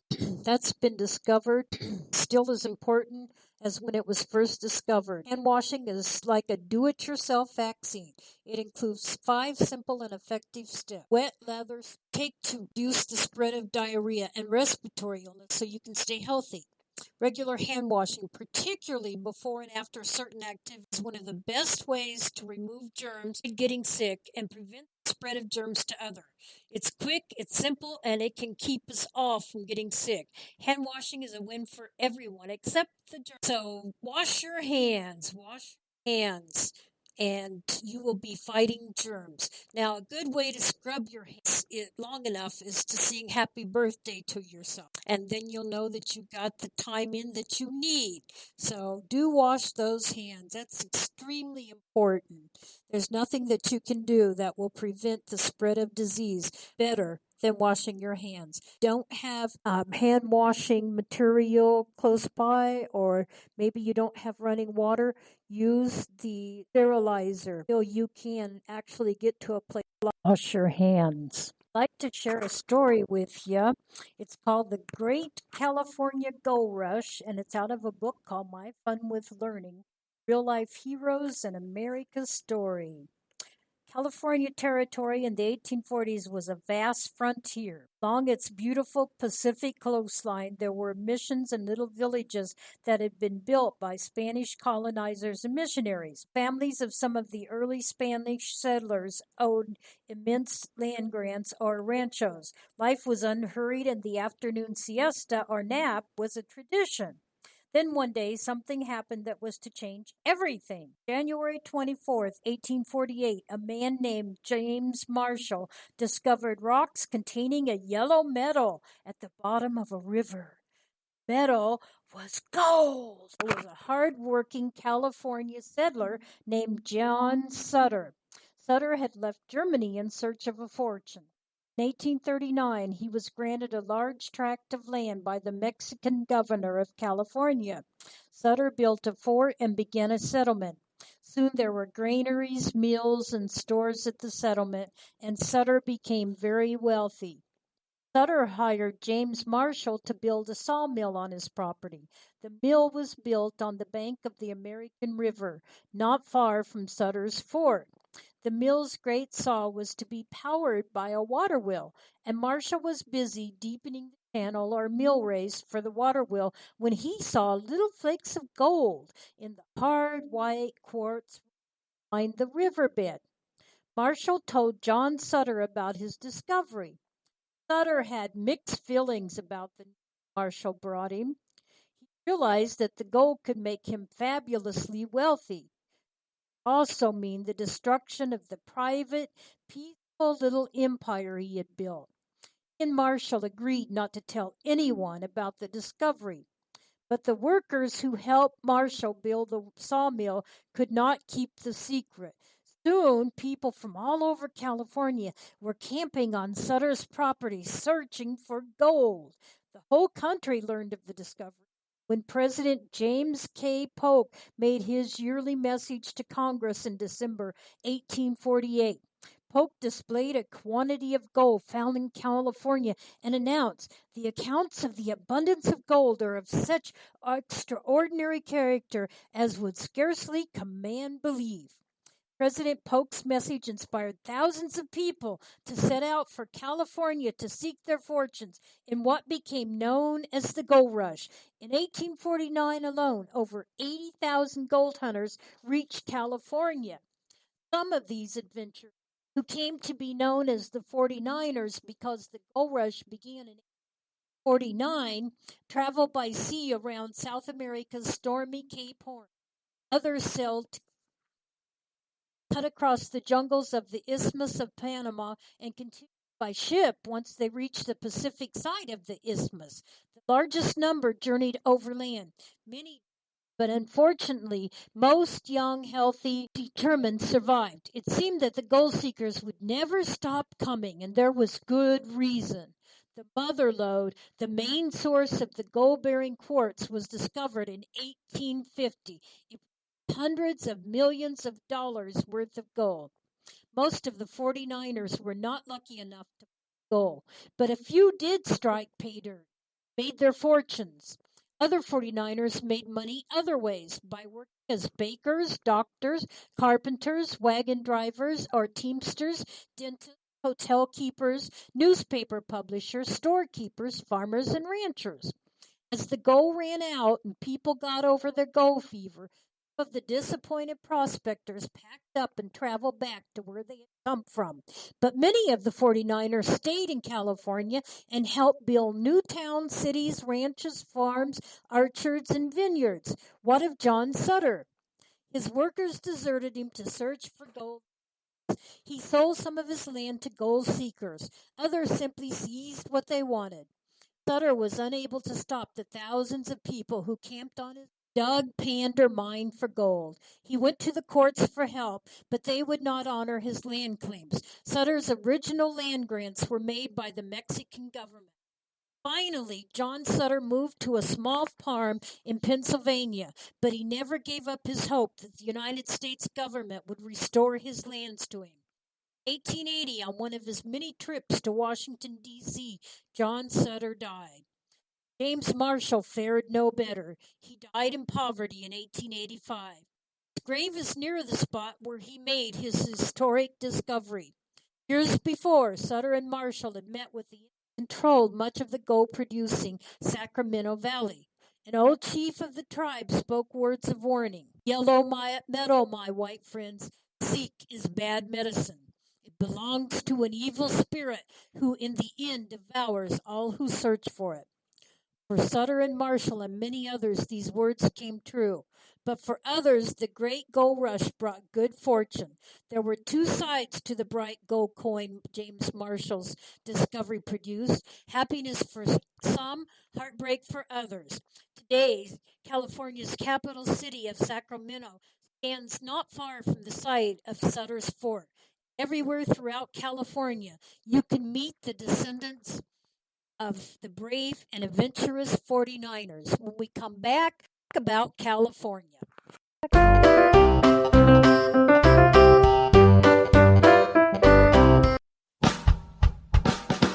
You're listening to the Spark Radio Network, internet radio like you've never heard before. Innovation, creativity, and imagination are all said to begin with a spark. So fasten your seatbelt and take the ride of your life and listen for the spark. You are listening to KLRN Radio, where liberty and reason still reign. Hey, this is John Preston, Marine combat veteran and Pacific Records recording artist. Just reaching out to have you check out our new album, Battle Cry, Songs of America's Heroes, an album featuring phenomenal other combat veteran artists like Scott Brown of the Scooter Brown Band, Ryan Weaver, Rowdy Johnson, just an incredible mix of people. This is all veterans telling our stories and our lives, and we're giving 100% of our proceeds to the Valkyrie Initiative to help veterans and first responders integrate back into society. I myself myself have battled with post-traumatic stress for many years and lost my own brother, a Marine Corps veteran, to suicide. I ask that you step with us and make this happen. We are in pre-order right now and release on March 17th. Go to iTunes, go to Amazon, buy. We plan on making the charts and making it at a very high level, and your support right now makes a difference. This is the release of my new song, Superman Falls, which is actually about the loss of my own brother, which happened last year. And I would love for everyone to check it out, to listen, and hopefully it'll make a difference in many lives. If you're 85 or younger, would you like peace of mind and comfort for your family? We're Final Expense Direct with an urgent message for you. The average funeral today costs over $8,000, but the most you'll get from government benefits is $255. How will your family pay the difference? We can help. Our senior plans start as low as just $1 a day and pay up to $30,000 for a funeral and other final expenses. Peace of mind is easy. There's no medical exam. You'll have lifetime coverage, and your plan can't be canceled as long as you pay your premiums. Call now for free information about our senior plans. Answer a few simple questions and receive approval right on the phone. Plus, call right now and we'll give you a discount prescription card for free. Call 800-553-8687. That's 800-553-8687. Again, 800-553-8687.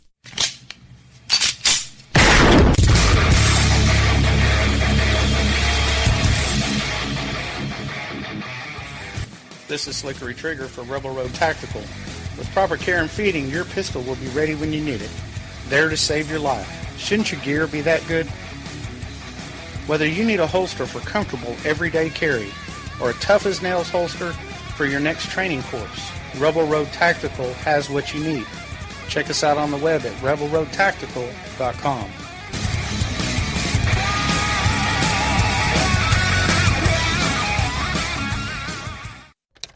Sometimes riders feel lost, unsure why a passage may not be working. It takes another set of eyes to help us nurture our writing into full maturity. At Black Wolf Editorial Services, we strive to enable writers to develop and grow, offering manuscript critiques and line edits through a mentoring editorial style.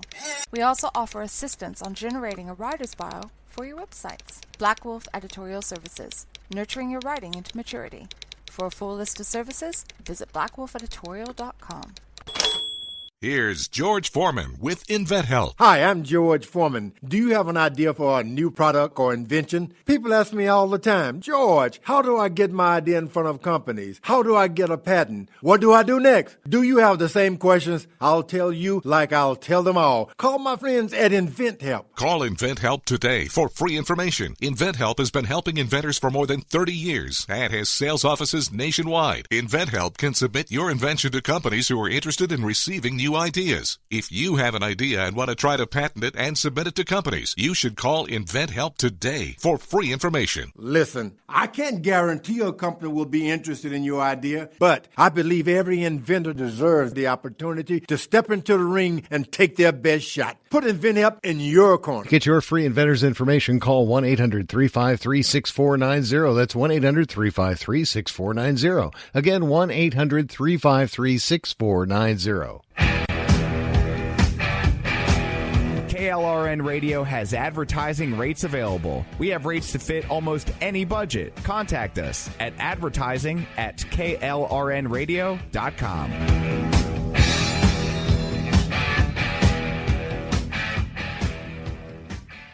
There's a lot to be said about California.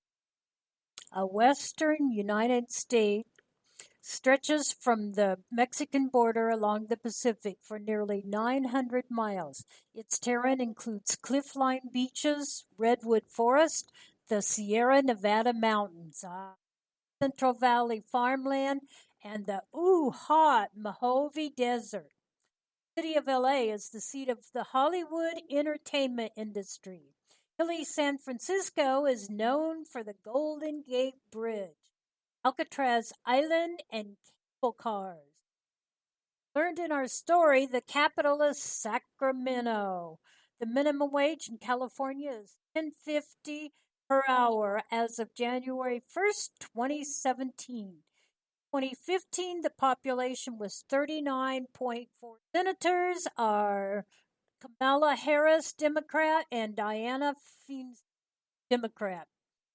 Many interesting places to visit in California, including Disneyland, famed amusement park with 8 themed islands. Can you imagine? Wow. Disneyland Park, originally Disneyland, is the first of 2 theme parks built at the Disneyland Resort in Anaheim, California, opened on July 17, 1955. I was 1 day short of being a full month old. It is the only theme park designed at studios in Hollywood, a big themed amusement park. Universal Studios Hollywood is a film studio and theme park in the Universal City County Island area of the San Fernando Valley of LA County, California, United States. Knott's Berry Farm, old school theme park with rides and charm. A classic theme park boasts fast rides, old fashioned charm, famous fried chicken. Making me hungry already. We talked a lot about chicken, and I'll tell you, there's nothing better than some good old finger licking chicken. Yum. What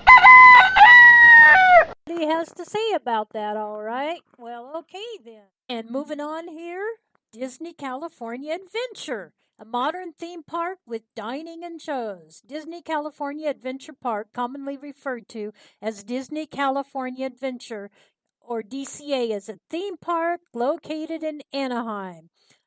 And then we have a theme park pick with and a pool. That is what Legoland is, a theme park and aquarium located in Carlsbad, California, based on the Lego toy brand. Opened on March 20th, 1999, the third Legoland park to open. And of course, Yosemite National Park, go-to destination for outdoor activities. Yosemite National Park is in California's Sierra Nevada mountains. It's famed for its giant ancient sequoia trees and for tunnel view, the iconic vista of towering Bridalveil Fall and the granite. SeaWorld San Diego, aquatic park with shows and rides. SeaWorld operates a chain of marine mammal parks. The company offers services including food, dining experiences, merchandise, behind the scene guide tours, and animal interactions. And don't forget Golden Gate Bridge. That's quite an adventure within itself.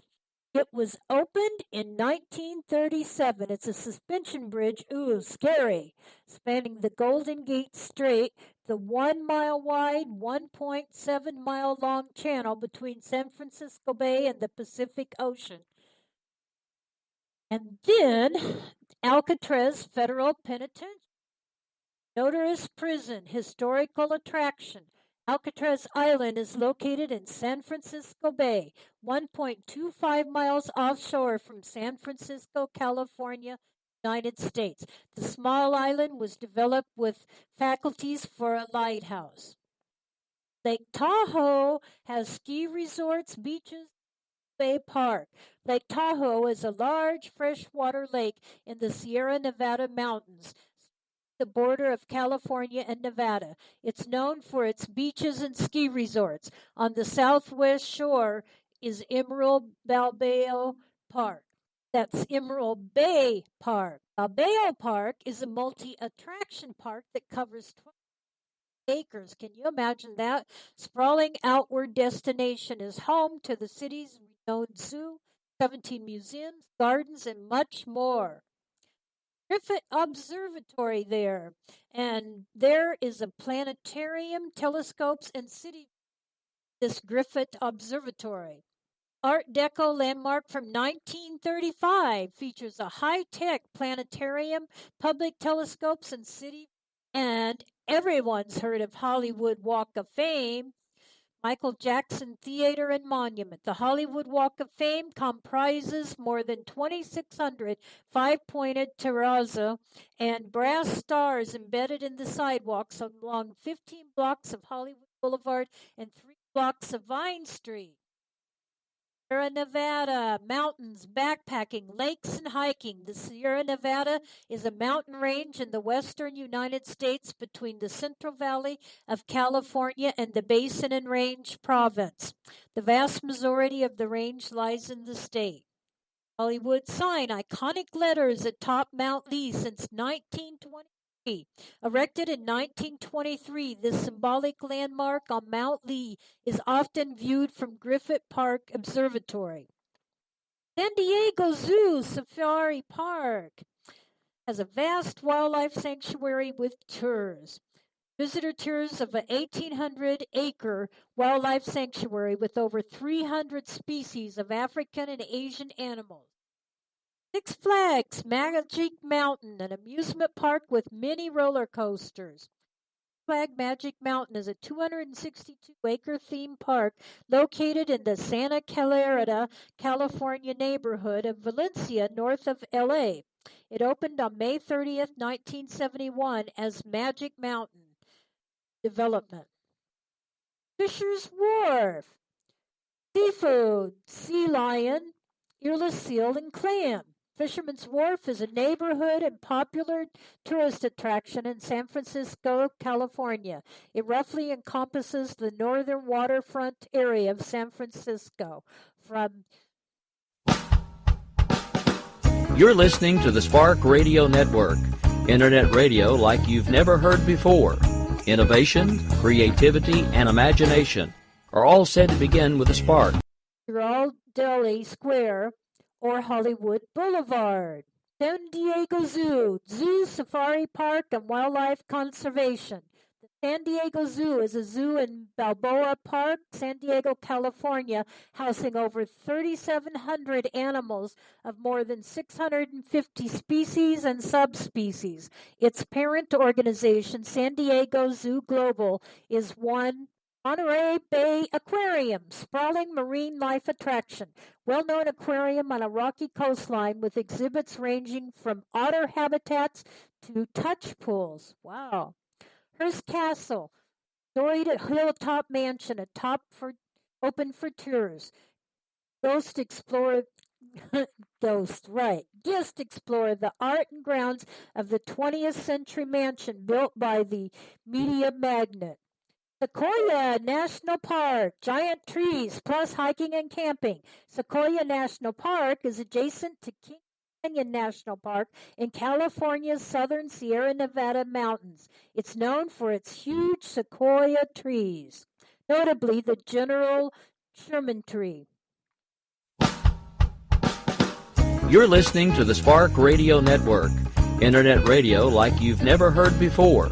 Innovation, creativity, and imagination are all said to begin with a spark. Grave Tar Pits, prehistoric fossil excavation site. Ice Age fossil excavation site with an adjacent museum, plus a recreated prehistoric garden.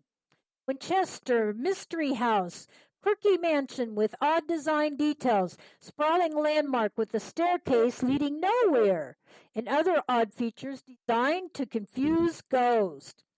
And of course, there has to be something on Muir Woods National Monument. Very beautiful redwood tree-filled park.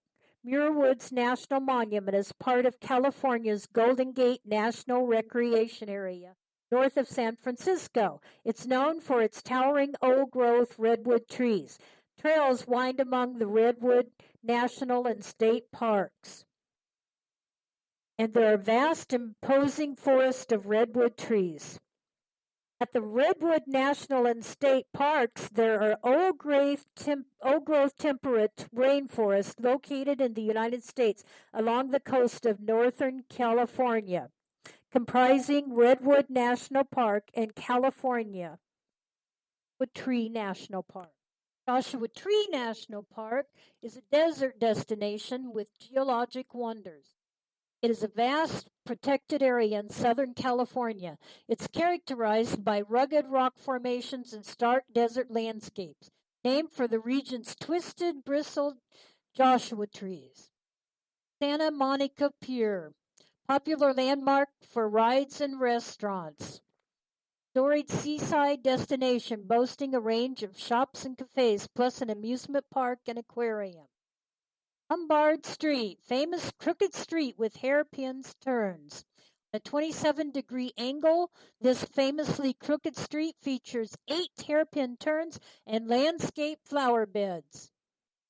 Grauman's Chinese Theater, landmark cinema and celebrity footprints. This iconic, opulent theater hosts movie premieres and immortalizes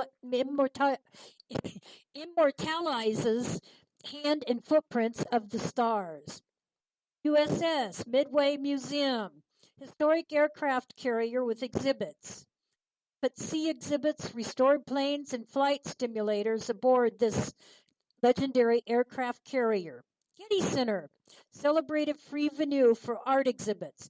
The Getty Center in LA, California is a campus of the Getty Museum and other programs of the Getty Trust. The $1.3 billion center opened to the public on December 16, 1997.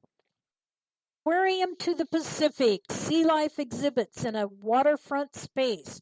Pacific Ocean dwells on display at this large aquarium with touch tanks and behind-the-scenes tours. Griffith Park, hiking trails, city views, and LA Zoo. Urban oasis featuring hiking and equestrian trails plus city views, the Greek Theater, and LA Zoo. Golden Gate Park, gardens, trails, museums, and festivals. City's 1,000 AC oasis draws hikers, bikers, art lovers, and music fans. Union Square, historic public square and popular hangout.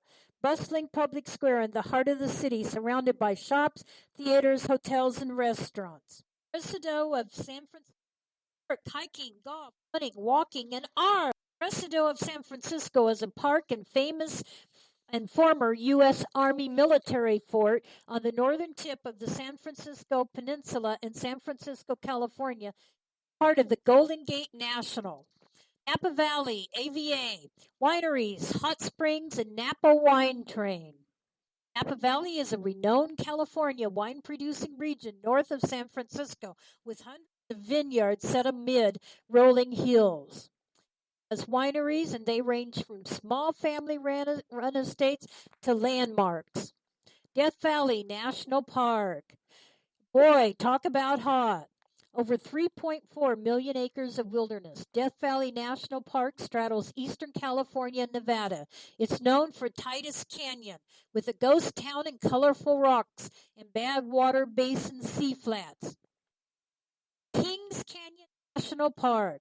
Natural vistas and outdoor activities. King Canyon National Park is adjacent to Sequoia National Park in California's Sierra Nevada mountains, known for its huge sequoia trees, notably the gigantic General Grant tree.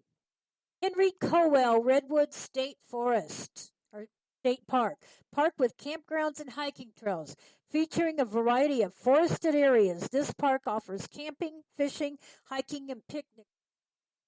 Heavenly Mountain Resort. Tahoe Resort with year-round activities. Sprawling Lake Tahoe Resort offering skiing, snowboarding, and biking, as well as lodging and eaterings. Range, mountains, volcanoes, hiking, and glaciers. The Cascade Range, or Cascades, is a major mountain range of western North America, ending from southern British Columbia through Washington and Oregon to northern California. Wall Valley Ski Resort for the ski buffs, skiing and year-round recreation. Huge ski resort in 1960 Olympic style with many recreational activities plus a spa, restaurants, and more. Los Angeles County Museum of Art. From pre-Columbian to contemporary works, this 20-acre campus with diverse collections spanning art history also offers screenings and concerts. Jedediah Smith Redwood State Park. Park, camping, hiking, fishing, and forest. Jedediah Smith Redwood State Park is a state park of California, United States, preserving old-growth redwoods along the Smith River. It is located along U.S. Route 199, approximately 9 long. Huntington Library, cultural center with galleries and gardens. Dome. Hiking and climbing. Half Dome is a granite dome at the eastern end of Yosemite Valley in Yosemite National Park, California. It is a well-known rock formation in the park named for its distinct shape. Channel Islands National Park. 5 islands to explore by land and sea. Channel Islands National Park comprises 5 ecologically rich islands off the southern California coast. The island has trails up to a 1932 lighthouse and clifftop inspiration point. The motto of California is Eureka, meaning I have found it. A few famous people from California. Paul Black, actress and ambassador. Julie Child, a chef. Joe DiMaggio, a baseball player. James H. Doolittle, an Air Force general. Robert Frost, a poet. George E. Held, an astronomer. Jack London, author. James W. Marshall first discovered gold there. John Muir, well-known naturalist. Richard M. Nixon, president. George S. Patton, Jr., general. Robert Redford, actor. Sally K. Ride, astronaut. Tiger Woods, golfer. Although California was sighted by Spanish navigator John Rodriguez Cabrillo in 1542, its first Spanish mission at San Diego was not established until 1769.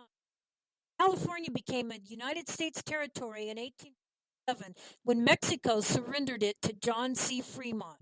On January 24th, 1848, James W. Marshall discovered gold at Sutter's Mill, starting the California Gold Rush and bringing settlers to the state in large numbers. By 1964, California had surpassed New York, become the most populous state. One reason for this may be that more immigrants settle in California than any other state, more than one-third of the nation's total in 1994. Asians and Pacific Islanders led the influx. Leading industries include agriculture, manufacturing, transportation equipment, machinery and electronic equipment, biotechnology, aerospace, defense, and tourism. Principal natural resources include timber, petroleum, cement, and natural gas. Death Valley in the southeast is 282 feet below sea level, the lowest point in the nation. Mount Whitney is the highest point in the contiguous 48 states. Lassen Peak is one of 2 active U.S. volcanoes outside of Alaska and Hawaii. Its last eruptions were recorded in 1917. Other points of interest include Yosemite National Park, Disneyland, Hollywood, the Golden Gate Bridge, many of which we've already referred to. Austrian-born bodybuilder turned actor Arnold Schwarzenegger became governor of California in 2003 in a special recall election replacing Gary Davis. Governor Schwarzenegger was re-elected in 2006. Jerry Brown was elected governor of California in 2010, an achievement made more remarkable by the fact that he had already been the state's governor from 1975 to 1983.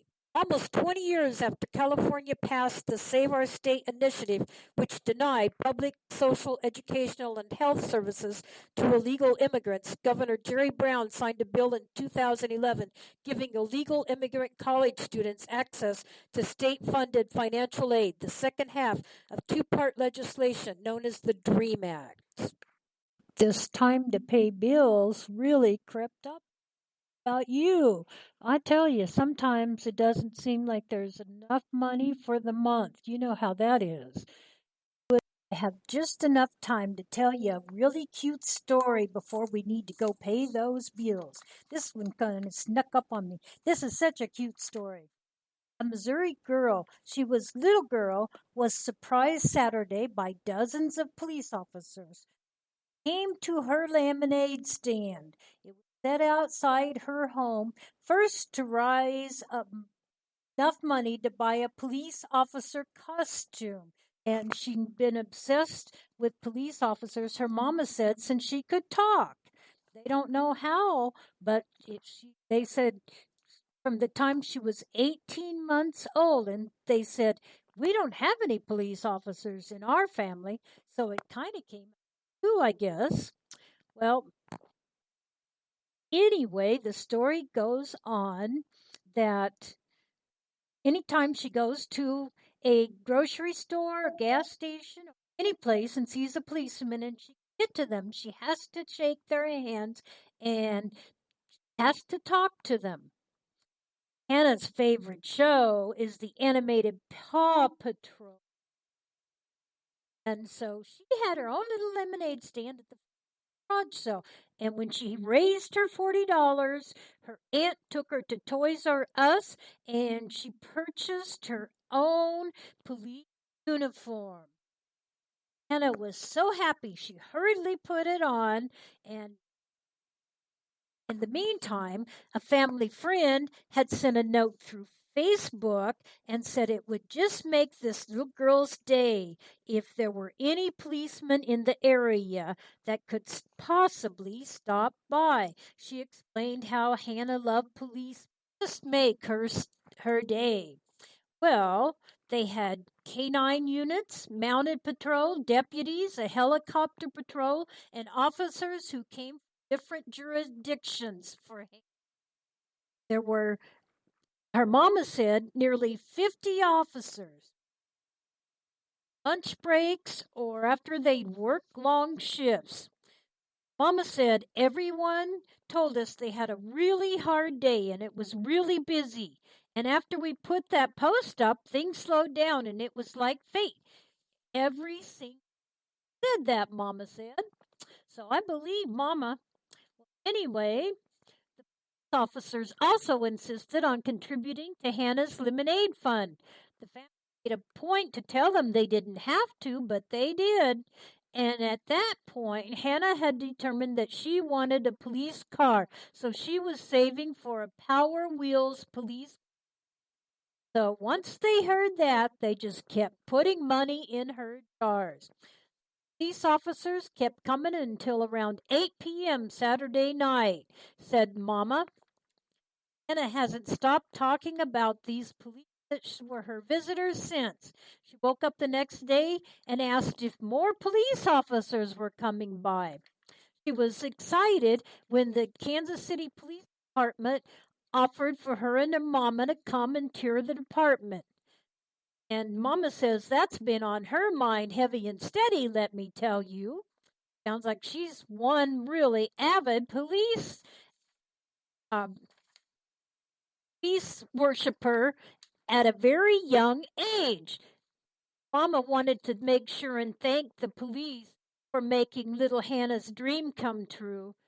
Said what they did was just amazing. We never expected that ever, she said. They treated our daughter so well and were just so kind. Better get those bills paid, and we better do it right now.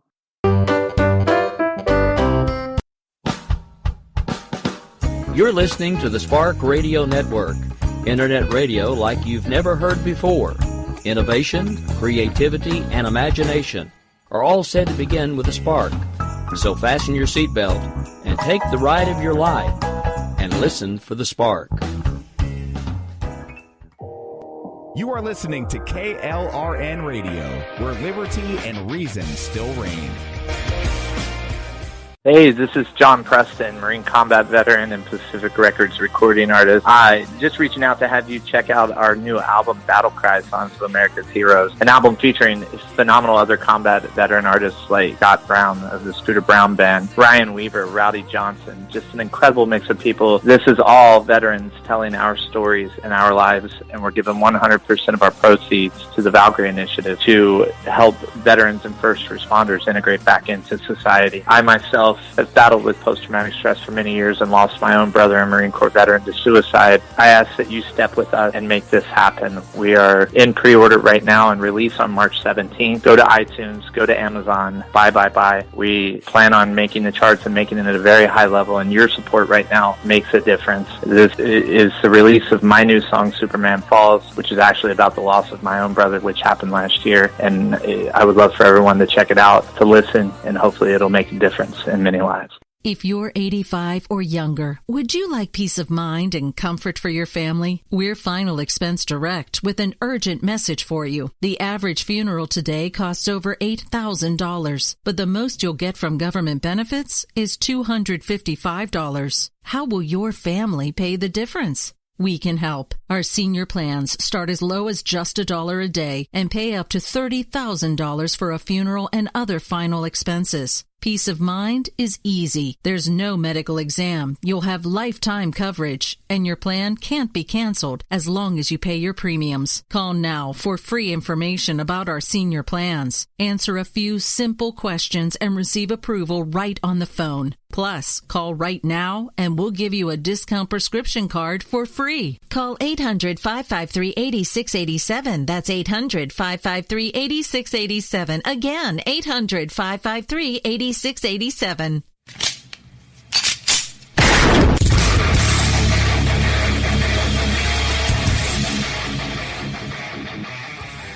This is Slickery Trigger for Rebel Road Tactical. With proper care and feeding, your pistol will be ready when you need it. There to save your life. Shouldn't your gear be that good? Whether you need a holster for comfortable everyday carry or a tough-as-nails holster for your next training course, Rebel Road Tactical has what you need.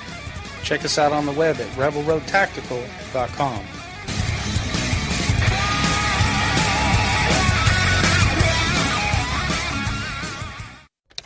Sometimes riders feel lost, unsure why a passage may not be working. It takes another set of eyes to help us nurture our writing into full maturity. At Black Wolf Editorial Services, we strive to enable writers to develop and grow, offering manuscript critiques and line edits through a mentoring editorial style. We also offer assistance on generating a writer's bio for your websites. Black Wolf Editorial Services, nurturing your writing into maturity. For a full list of services, visit blackwolfeditorial.com. Here's George Foreman with InventHelp. Hi, I'm George Foreman. Do you have an idea for a new product or invention? People ask me all the time, George, how do I get my idea in front of companies? How do I get a patent? What do I do next? Do you have the same questions? I'll tell you like I'll tell them all. Call my friends at InventHelp. Call InventHelp today for free information. InventHelp has been helping inventors for more than 30 years and has sales offices nationwide. InventHelp can submit your invention to companies who are interested in receiving new ideas. If you have an idea and want to try to patent it and submit it to companies, you should call InventHelp today for free information. Listen, I can't guarantee a company will be interested in your idea, but I believe every inventor deserves the opportunity to step into the ring and take their best shot. Put InventHelp in your corner. To get your free inventor's information, call 1-800-353-6490. That's 1-800-353-6490. Again, 1-800-353-6490. KLRN Radio has advertising rates available. We have rates to fit almost any budget. Contact us at advertising@klrnradio.com.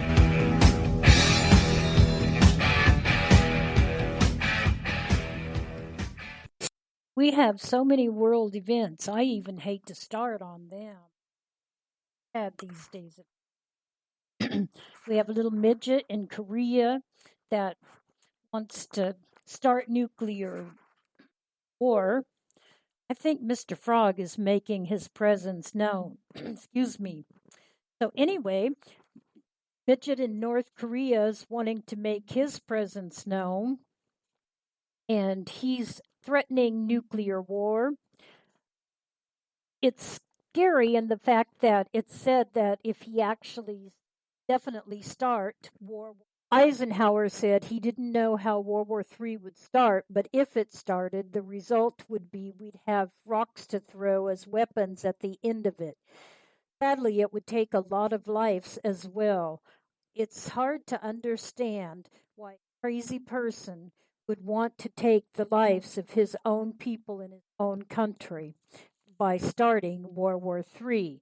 Hopefully, he's just threatening to get attention. It's hard to know with crazy people. And recently, we had an attack in Afghanistan.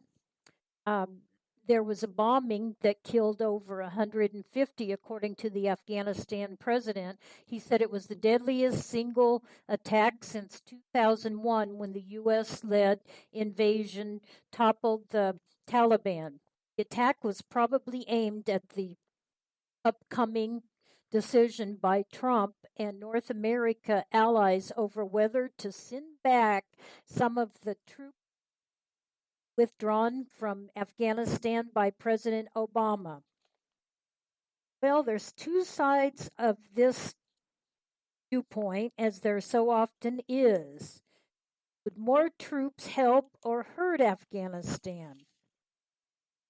All the sergeants and the people in the military, generals, want to have more troops sent. They have sent a proposal stating so. And that may be feasible, but there's also another side of the fence and the way to look at that, and that is that Nicholson has recently accused Pakistan, Iran, and Russia of providing support to the Taliban. So is it possible these countries would increase their aid to the Taliban if in fact they are aiding them? On June 6th, the Afghan government is hosting the first meeting of the Kabul process to build a regional. President Trump plans to attend this consensus for peacemaking. So, what are your thoughts about sending more soldiers? Should we or should we not? I think it's hard to know what to do these days. Then we have the British. Well, in London Bridge is falling down. British policemen who left a trail of bloodshed with a van and knife attack in central London and appealed for the public's help Monday to learn more about their movements in the days leading up to the deadly rampage that killed 7 people dead and dozens wounded. Karam Shahzad Butt was a 27-year-old Pakistani-born Briton known to authorities according to a statement issued by London police. Rachid Radon, who had claimed to be Moroccan and Libyan, variously gave his ages as 30 or 25 and also used El Qadar as his surname, was unknown until the night the two were shot dead, along with a third attacker who has not been identified, police said. 10 others who were arrested in the East London neighbourhood of Barking, where the two named suspects had lived, remained in custody. The attack, launched by 3 men in the London Bridge area Saturday night, is shaping the final days of an election campaign, focusing attention on Prime Minister Theresa May's role in reducing the ranks of police officers. Labour Party leader Jeremy Corbyn said he supported those calling for May to resign because of her role reducing police staffing during her tenure as Home Secretary, though he said the best remedy was to vote her out. There's an election on Thursday. That's the chance, he said, citing an appalling cut in police staffing levels.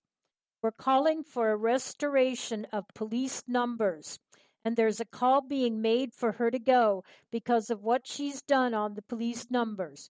May, under fire because of 3 major attacks in Britain in the last 3 months, said Corbyn wasn't fit to safeguard Britain's security at a time of heightened threat. We have given increased powers to the police to be able to deal with terrorists, powers which Jeremy Corbyn has boasted he has always opposed, she said.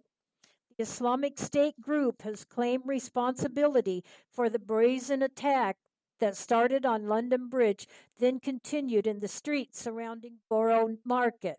Most of the London Underground stations reopened in the neighborhood where the attack took place, allowing normal life and commerce to resume after more than 24 hours of lockdown.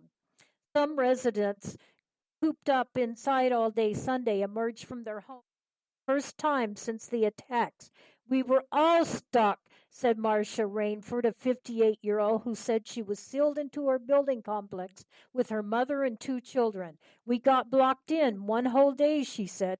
Luckily, she had a full fridge. She said, I always stock up. Dozens were injured, 18 of them critically, in the attack that started on the London Bridge when three attackers swerved the vehicle into pedestrians, then, armed with knives, rampaged through Borough Market, slashing and stabbing anyone they could find. The three men wore fake suicide vests to make them even more imposing. The sister of a missing 32-year-old man said Monday her brother is believed to have died in the attack. Melissa McMullen told Sky News that police said her brother, James McMullen's bank card, had been found on one of the bodies. While our pain will never diminish, it is important for us all to carry on with our lives in direct opposition to those who wish to destroy us. And remember that hatred is the refuge of small-minded individuals and will only breed more, she said. She said authorities are unable to formally identify him until the coroner's report begins tomorrow. London police say they cannot confirm the names of people caught up in the attack. It is not clear how having more police on the beat would have prevented the attack, since the men were shot dead within 8 minutes. But the issue of police cuts has come back to haunt May, who served for 6 years as Home Secretary under her predecessor, David Cameron, before she became Prime Minister last year. During that time, police numbers have dropped roughly 20,000 officers, and the number of armed officers has fallen as well. May said Monday that Britain's counter-terrorism operations are fully funded, but London Mayor Sadiq Khan, a Labour figure, said cuts to police have been draconian. Over the last 7 years, we as a city have lost £600 million, equates to about $770 million in American money, from our budget, he said. We have to close police stations, sell police buildings, and we've lost thousands of police staff. The official terror threat level has been set at critical in the parlous days after the Manchester concert bombing on May 22nd that killed 22 people, reflecting a judgment that an attack might be imminent because accomplices with similar bombs might be on the loose. It was lowered once intelligence agencies were comfortable that this wasn't the case. The London attack, carried out by three knife-wielding men in a rented van, is apparently unconnected to the Manchester bombing. May has said the three attacks, including one on Parliament in March, weren't connected in any operational sense, but were linked by what she called the perverted ideology of extremist Islam. You're listening to the Spark Radio Network, internet radio like you've never heard before. Innovation, creativity, and imagination are all said to begin with a spark. Conan Police Commissioner Cressida Dick toured the site of the attack and praised the quick police work that they said prevented further deaths.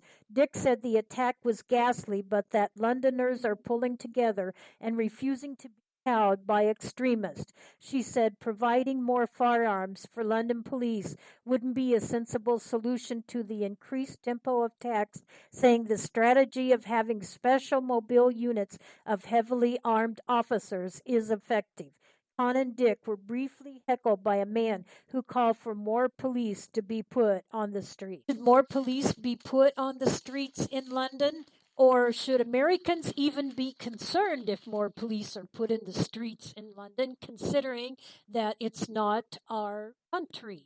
I know I said last week we'd have a special visitor. However, we decided that it would probably be better to wait one more week before it was broadcasted, because that way he could attend both events for Memorial Day, and also tell us about the ice cream social.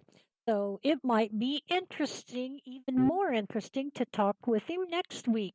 So stay tuned. He's coming. I guess I should warn you, since his wife warned me and I know him well. He does have a very good sense of humor. So don't be thinking he's crazy if he says something kind of off the wall. That's just who he is. Last week, when we talked about how old some of the VA system IT programs are, well, now Trump administration streamlines veteran medical records. He promises us that and this is his words, the VA will announce and modernize its medical records to use the same system as the Department of Defense. No more complications. The records will now be able to follow the veteran when they leave service, meaning faster, better, and far better quality care. VA Secretary Shulkin laid out and explained the program this morning before the president's remarks. He said, I am here today to announce my decision on the future of the VA's electronic health record system, otherwise known as EHR. The health and safety of our veterans is one of our highest national priorities. Having a veteran's complete and accurate health record, single common EHR system is critical to that care and to improving patient safety.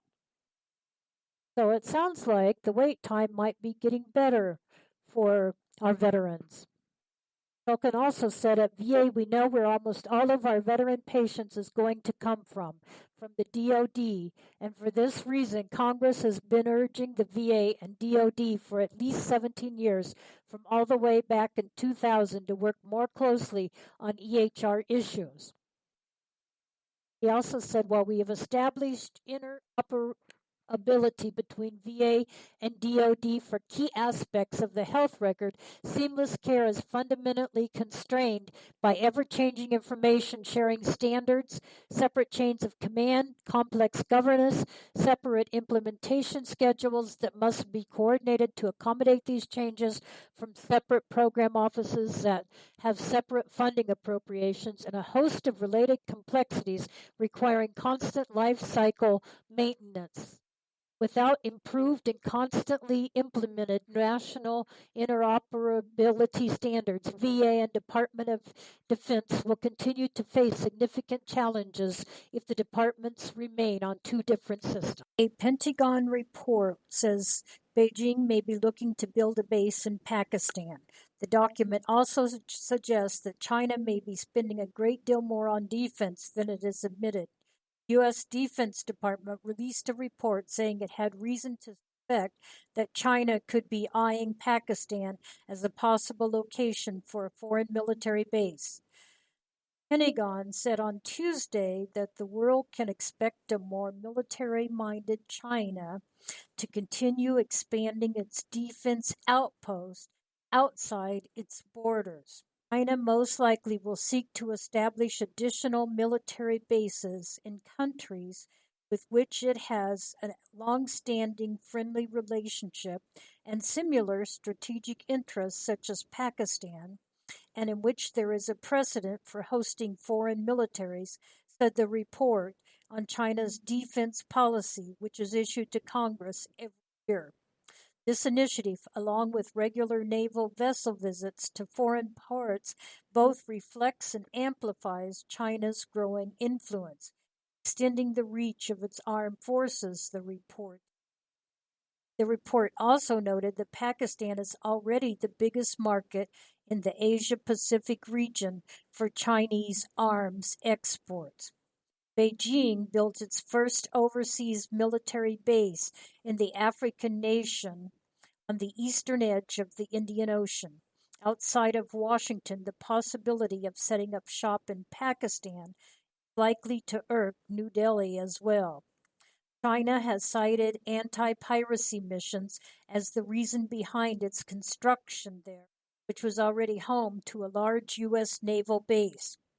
Pentagon's assessment also pointed out China has substantially built up reefs with extended runways and military facilities in the disputed waters of the South China Sea. The Pentagon also said that it estimated China's defense spending to be around $180 billion, significantly higher than its officially stated budget of $140 billion. The Bureau of Alcohol, Tobacco, Firearms, and Explosives, ATF, conducted a training and evaluation session of National Odor Recognition Testing, NORT, to 30 local, state, and federal explosion detection canine teams, Camp Pendleton, California, June 6, 2017. Law enforcement Marines and their dogs also participated in the training aimed at improving the canine team's ability to detect 10 fundamental explosive odors. The training allows handlers to exchange information with colleagues, ask questions of ATF, canine, and explosive subject matter. Know about Operation Inherent Resolve. Joint Task Force. Operation Inherent Resolve, led by Army Lieutenant General Stephen J. Townsend, Commanding General, is a coalition of partner nations united in their resolve against the Islamic State in Iraq, ISIL. The name Inherent Resolve is intended to reflect the unwavering resolve and deep commitment of the U.S. and partner nations in the region and around the globe to eliminate the terrorist group ISIL and the threat they pose to Iraq, Syria, the region, and the wider international community. It also symbolizes the willingness and dedication of coalition members to work closely to apply all dimensions of national power necessary, diplomatic, information, military, and economic, to degrade and ultimately destroy ISIL. Here's some exciting non-political news. On August 21st, the sun will disappear across America. Part of the country from Portland, Oregon to Charleston. It will look like someone just turned off the sun in the middle of the day. Even if you live elsewhere in North America, a portion of the sun will partially disappear near midday. It's being called the Great American Eclipse. You can mark it on your calendar down to the millisecond. It's been 99 years since a total solar eclipse crossed the country from the Pacific to the Atlantic. The total solar eclipse on June 8, 1918, crossed from Washington to Florida. During the celestial event, the moon will pass between the sun and the earth. It will appear to block the sun for almost an hour and a half. Replicate an eclipse by holding a flashlight and waving your hand slowly across it. The moon blocks the sun. It will cast two types of shadows. The umbral is the small shadow cast on Earth where people will be able to see a total eclipse. Others will experience the perinumbral shadow, where they will experience a partial eclipse. Salem, Oregon will be one of the first towns to see the total eclipse, while Charleston will be one of the last. Kansas City, Nashville, and St. Louis are some of the cities that will have a good chance of seeing the sun totally covered. Space enthusiasts are already starting to get excited about the eclipse, and some are counting down the days. Oh, that's like mind-blowing, man. Can you imagine a total eclipse? That'll really be something to see. I loved it when I lived up in Alaska and saw the northern lights. That was amazing. I think this will be amazing, too. Wow. Have you heard any good jokes lately? They seem hard to come by sometimes. Well, maybe.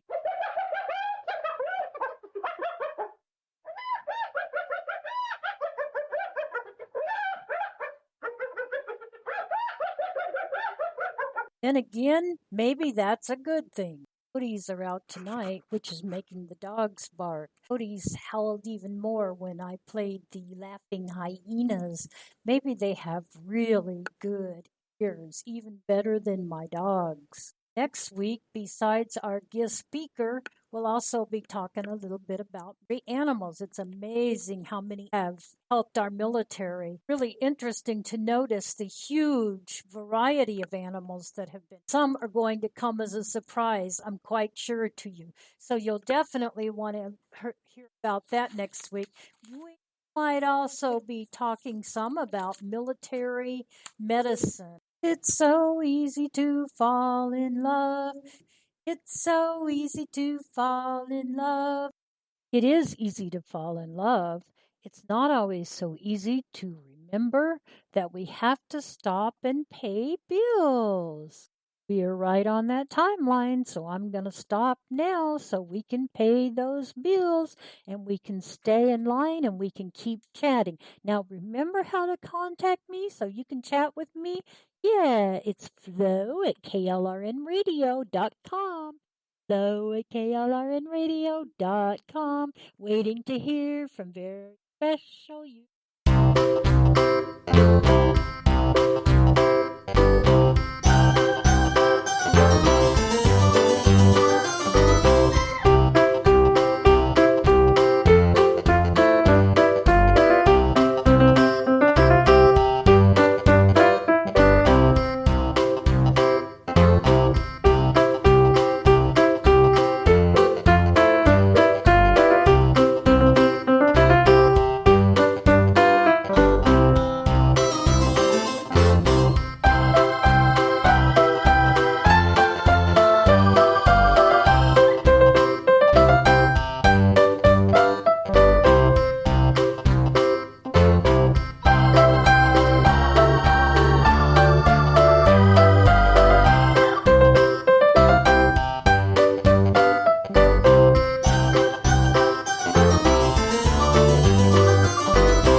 You're listening to the Spark Radio Network, Internet radio like you've never heard before. Innovation, creativity, and imagination are all said to begin with a spark. So fasten your seatbelt and take the ride of your life and listen for the spark.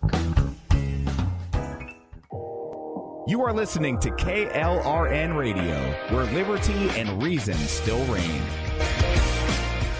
Hey, this is John Preston, Marine combat veteran and Pacific Records recording artist. Just reaching out to have you check out our new album, Battle Cry, Songs of America's Heroes, an album featuring phenomenal other combat veteran artists like Scott Brown of the Scooter Brown Band, Ryan Weaver, Rowdy Johnson, just an incredible mix of people. This is all veterans telling our stories and our lives, and we're giving 100% of our proceeds to the Valkyrie Initiative to help veterans and first responders integrate back into society. I myself have battled with post-traumatic stress for many years and lost my own brother, a Marine Corps veteran, to suicide. I ask that you step with us and make this happen. We are in pre-order right now and release on March 17th. Go to iTunes, go to Amazon, buy. We plan on making the charts and making it at a very high level, and your support right now makes a difference. This is the release of my new song, Superman Falls, which is actually about the loss of my own brother, which happened last year, and I would love for everyone to check it out, to listen, and hopefully it'll make a difference in many lives.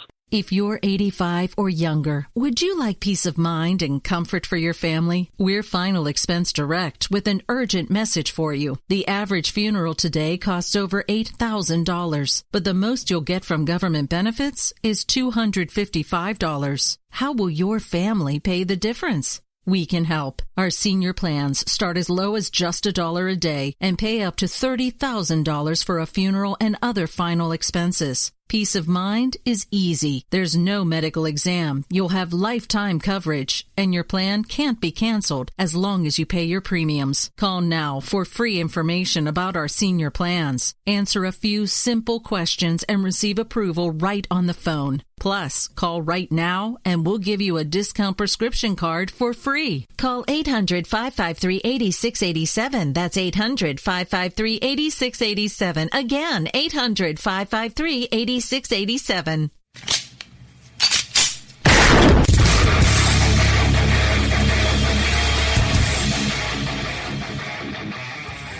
This is Slickery Trigger for Rebel Road Tactical. With proper care and feeding, your pistol will be ready when you need it. There to save your life. Shouldn't your gear be that good? Whether you need a holster for comfortable everyday carry or a tough-as-nails holster for your next training course, Rebel Road Tactical has what you need. Check us out on the web at rebelroadtactical.com.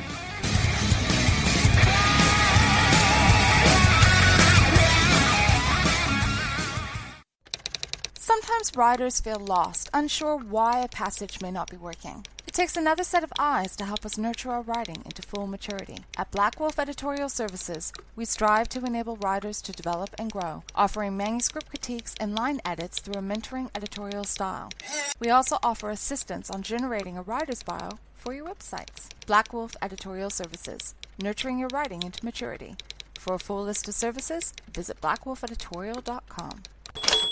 Here's George Foreman with InventHelp. Hi, I'm George Foreman. Do you have an idea for a new product or invention? People ask me all the time, George, how do I get my idea in front of companies? How do I get a patent? What do I do next? Do you have the same questions? I'll tell you like I'll tell them all. Call my friends at InventHelp. Call InventHelp today for free information. InventHelp has been helping inventors for more than 30 years and has sales offices nationwide. InventHelp can submit your invention to companies who are interested in receiving new ideas. If you have an idea and want to try to patent it and submit it to companies, you should call InventHelp today for free information. Listen, I can't guarantee a company will be interested in your idea, but I believe every inventor deserves the opportunity to step into the ring and take their best shot. Put InventHelp in your corner. To get your free inventor's information, call 1-800-353-6490. That's 1-800-353-6490. Again, 1-800-353-6490.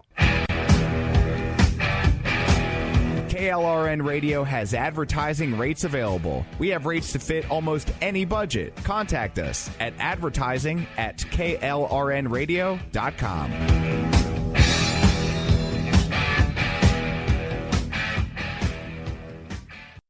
Welcome back to the last portion of our show. We're so glad you spent the morning with us. We hope you'll have a great day. Forward to next week when we can spend more time together. I'll keep track of my Ozark adventures so I can share them with you. It'll be my last week in the Ozarks, and then we'll be going up to Minnesota for a couple days, Wisconsin for a couple days, and then we'll be going to our house. So getting to be closer and closer to Iowa time. So keep you posted. You're listening to the Spark Radio Network, internet radio like you've never heard before. Innovation, creativity, and imagination are all said to begin with a spark. So fasten your seatbelt and take the ride of your life and listen for the spark. You are listening to KLRN Radio, where liberty and reason still reign. We played this one not very long ago, but I like it. I think it's cute. And I think it really teaches us something, too, about life and how we take so many things for granted. And sometimes there's an explanation that we really don't know about. So here's this one. We will play a different military unit song each time, as in Army, Navy, Marines, Air Force, and I'm not sure. Does Coast Guard have a song? Surely they do. That's something I will personally have to check out. And again, thank all of you for listening. You are so greatly appreciated. May you have a wonderful day, and I'll be here looking for you next week. Thanks again. Here's a sampling of a few things coming next week regarding military animals. As unlikely as it may seem, did you know that glowworms played their role in warfare? In World War I, soldiers hiding in dark trenches collected the insect in jars to create glowworm lanterns. Allegedly, it only took a few specimens of this insect species to emit enough light to steady battle maps and read letters. So, during World War I, can you imagine sitting in a trench and reading a letter by a glowworm lamp? Wow. And there are many other unusual animals that will grace our path as we look at next week's and listen to next week's broadcast. Oh, what would you think?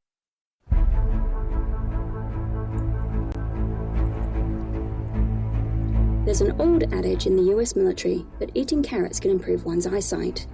But the truth behind this 75-year-old axiom is actually quite clever. Its origin starts here, inside the United Kingdom, during the Battle of Britain. The Royal Air Force Fighter Command was successfully using an invention called radio detection and ranging, commonly known as radar. Radar enabled the RAF to know the altitude and direction of incoming German bombers, which gave the pilots a great advantage in defending the skies above England.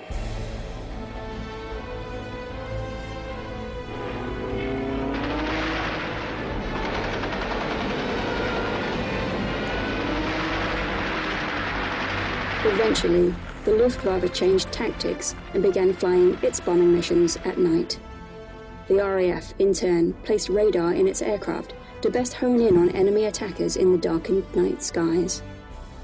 These airborne interceptors, as they were known to be called, soon began to have modest success.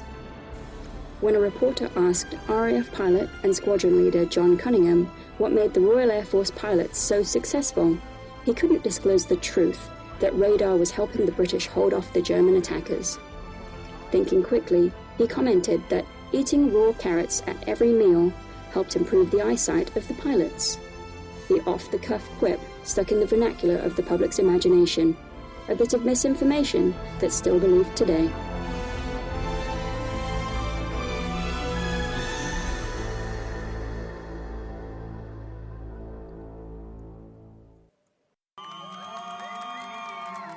The Joint Warrior Competition at Camp Lemonnier brings all branches of the U.S. military together to test their mettle against an exhausting lineup of mental and physical challenges. These warriors push themselves to the limit and hold nothing back, all for love of country, camaraderie, and of course bragging rights. Let's do it! Looking good, looking good! Everyone has their own reasons to push themselves this hard. And for Catherine Dunn, the road to competition has been a journey of self-improvement.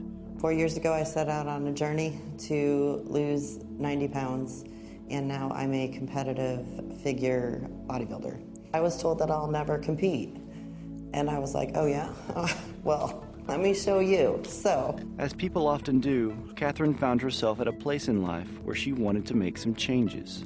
In 2011, I deployed to Kuwait, and I didn't like where I was in life. I just got to that point where I had that aha moment, and I looked in the mirror and I said, you have to fix this. And I kind of played around in the gym a little bit, and I really got into lifting. This journey started later on in life. It started when I was 35 to lose the weight and to get fit. And I always tell women, especially women, that you can do it, because people think, oh, I'm past 30, or I have kids, or I'm divorced, or stressed, and this and that.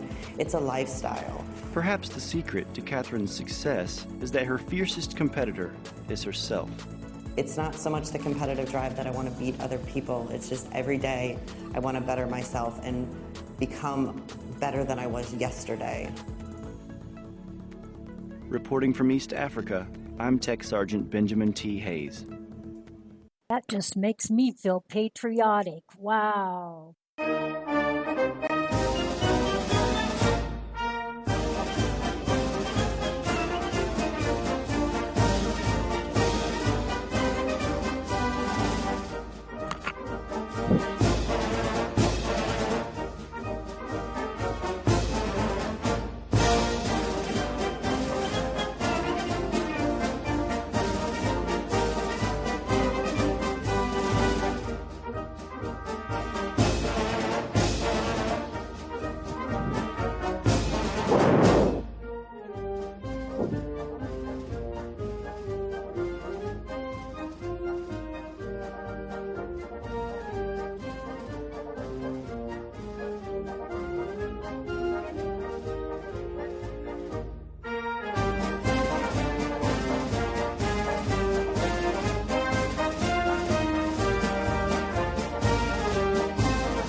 course, there must be a drum roll. I saved the last little part of this program to talk about one of my favorite things to talk about, and that would happen to be Eagle Angels. I love our Eagles. They're wonderful. They do so much for so many, and they put so many smiles on our veterans' faces, and they adopt soldiers, they write letters, they send cards, anything that a soldier or veteran needs. If it's in their power, they try to do it. We don't have money, so we can't offer that. We can't buy rich gifts, but we can give as much as we can from our heart through so many ways. Our baking team, for example, makes a dozen cookies for a veteran when they have a birthday.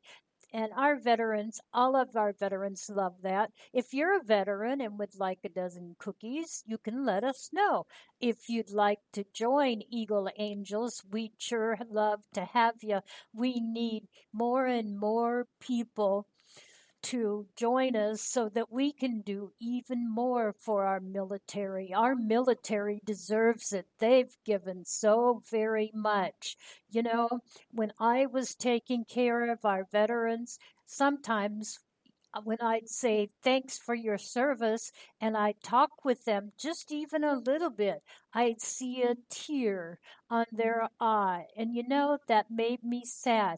But I was also glad that I was able to say thank you and to help them remember a few memories and give them an opportunity to voice those. Sometimes our veterans feel forgotten, and of all our American citizens, the ones that should never, ever feel forgotten are our American veterans. They are the heartbeat of America, and they are just about everything that America could ever have hoped for. They are truly our nation's greatest asset. A veteran, you see, is someone who gives their life as a blank check to our country, not asking anything, only saying, what would you have me do? And I will do my best, whatever it be. If I need lay my life down, I will. If only you ask a little, I will do that to my utmost. As it has been said so many times, all gave some gave all. We are so grateful to have some veterans still with us, and we work so hard to take care of our veterans at Eagle Angels. Well, you know how to contact me, and that's what's coming on next. It'll tell you all about how to contact me. So I'm not going to tell you that right here. But if you would like to be part of Eagle Angels, or there's something special you'd like to do for a veteran, but you need some ideas, come check out Eagle Angels. We'd be glad to hear you. We really value our Eagle Angels. We do special things for them all the time as well. We have wonderful teams that work so well together. I love the people on each team. I watch each team and I see them work together, and I'm just so impressed with all the things that they do for love of our veterans and soldiers. Well, whatever you're doing today, I hope you have a wonderful day. And if you can even take a few minutes for our veterans, send me a note. Let me know that you'd like to check out Eagle Angels, and I'll be glad to get back with you. Thank you so much.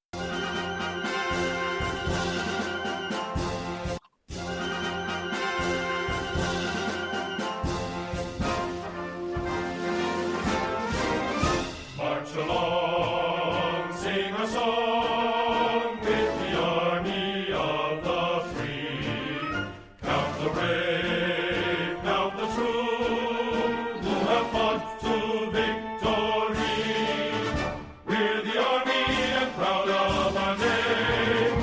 We're the army and proudly proclaim.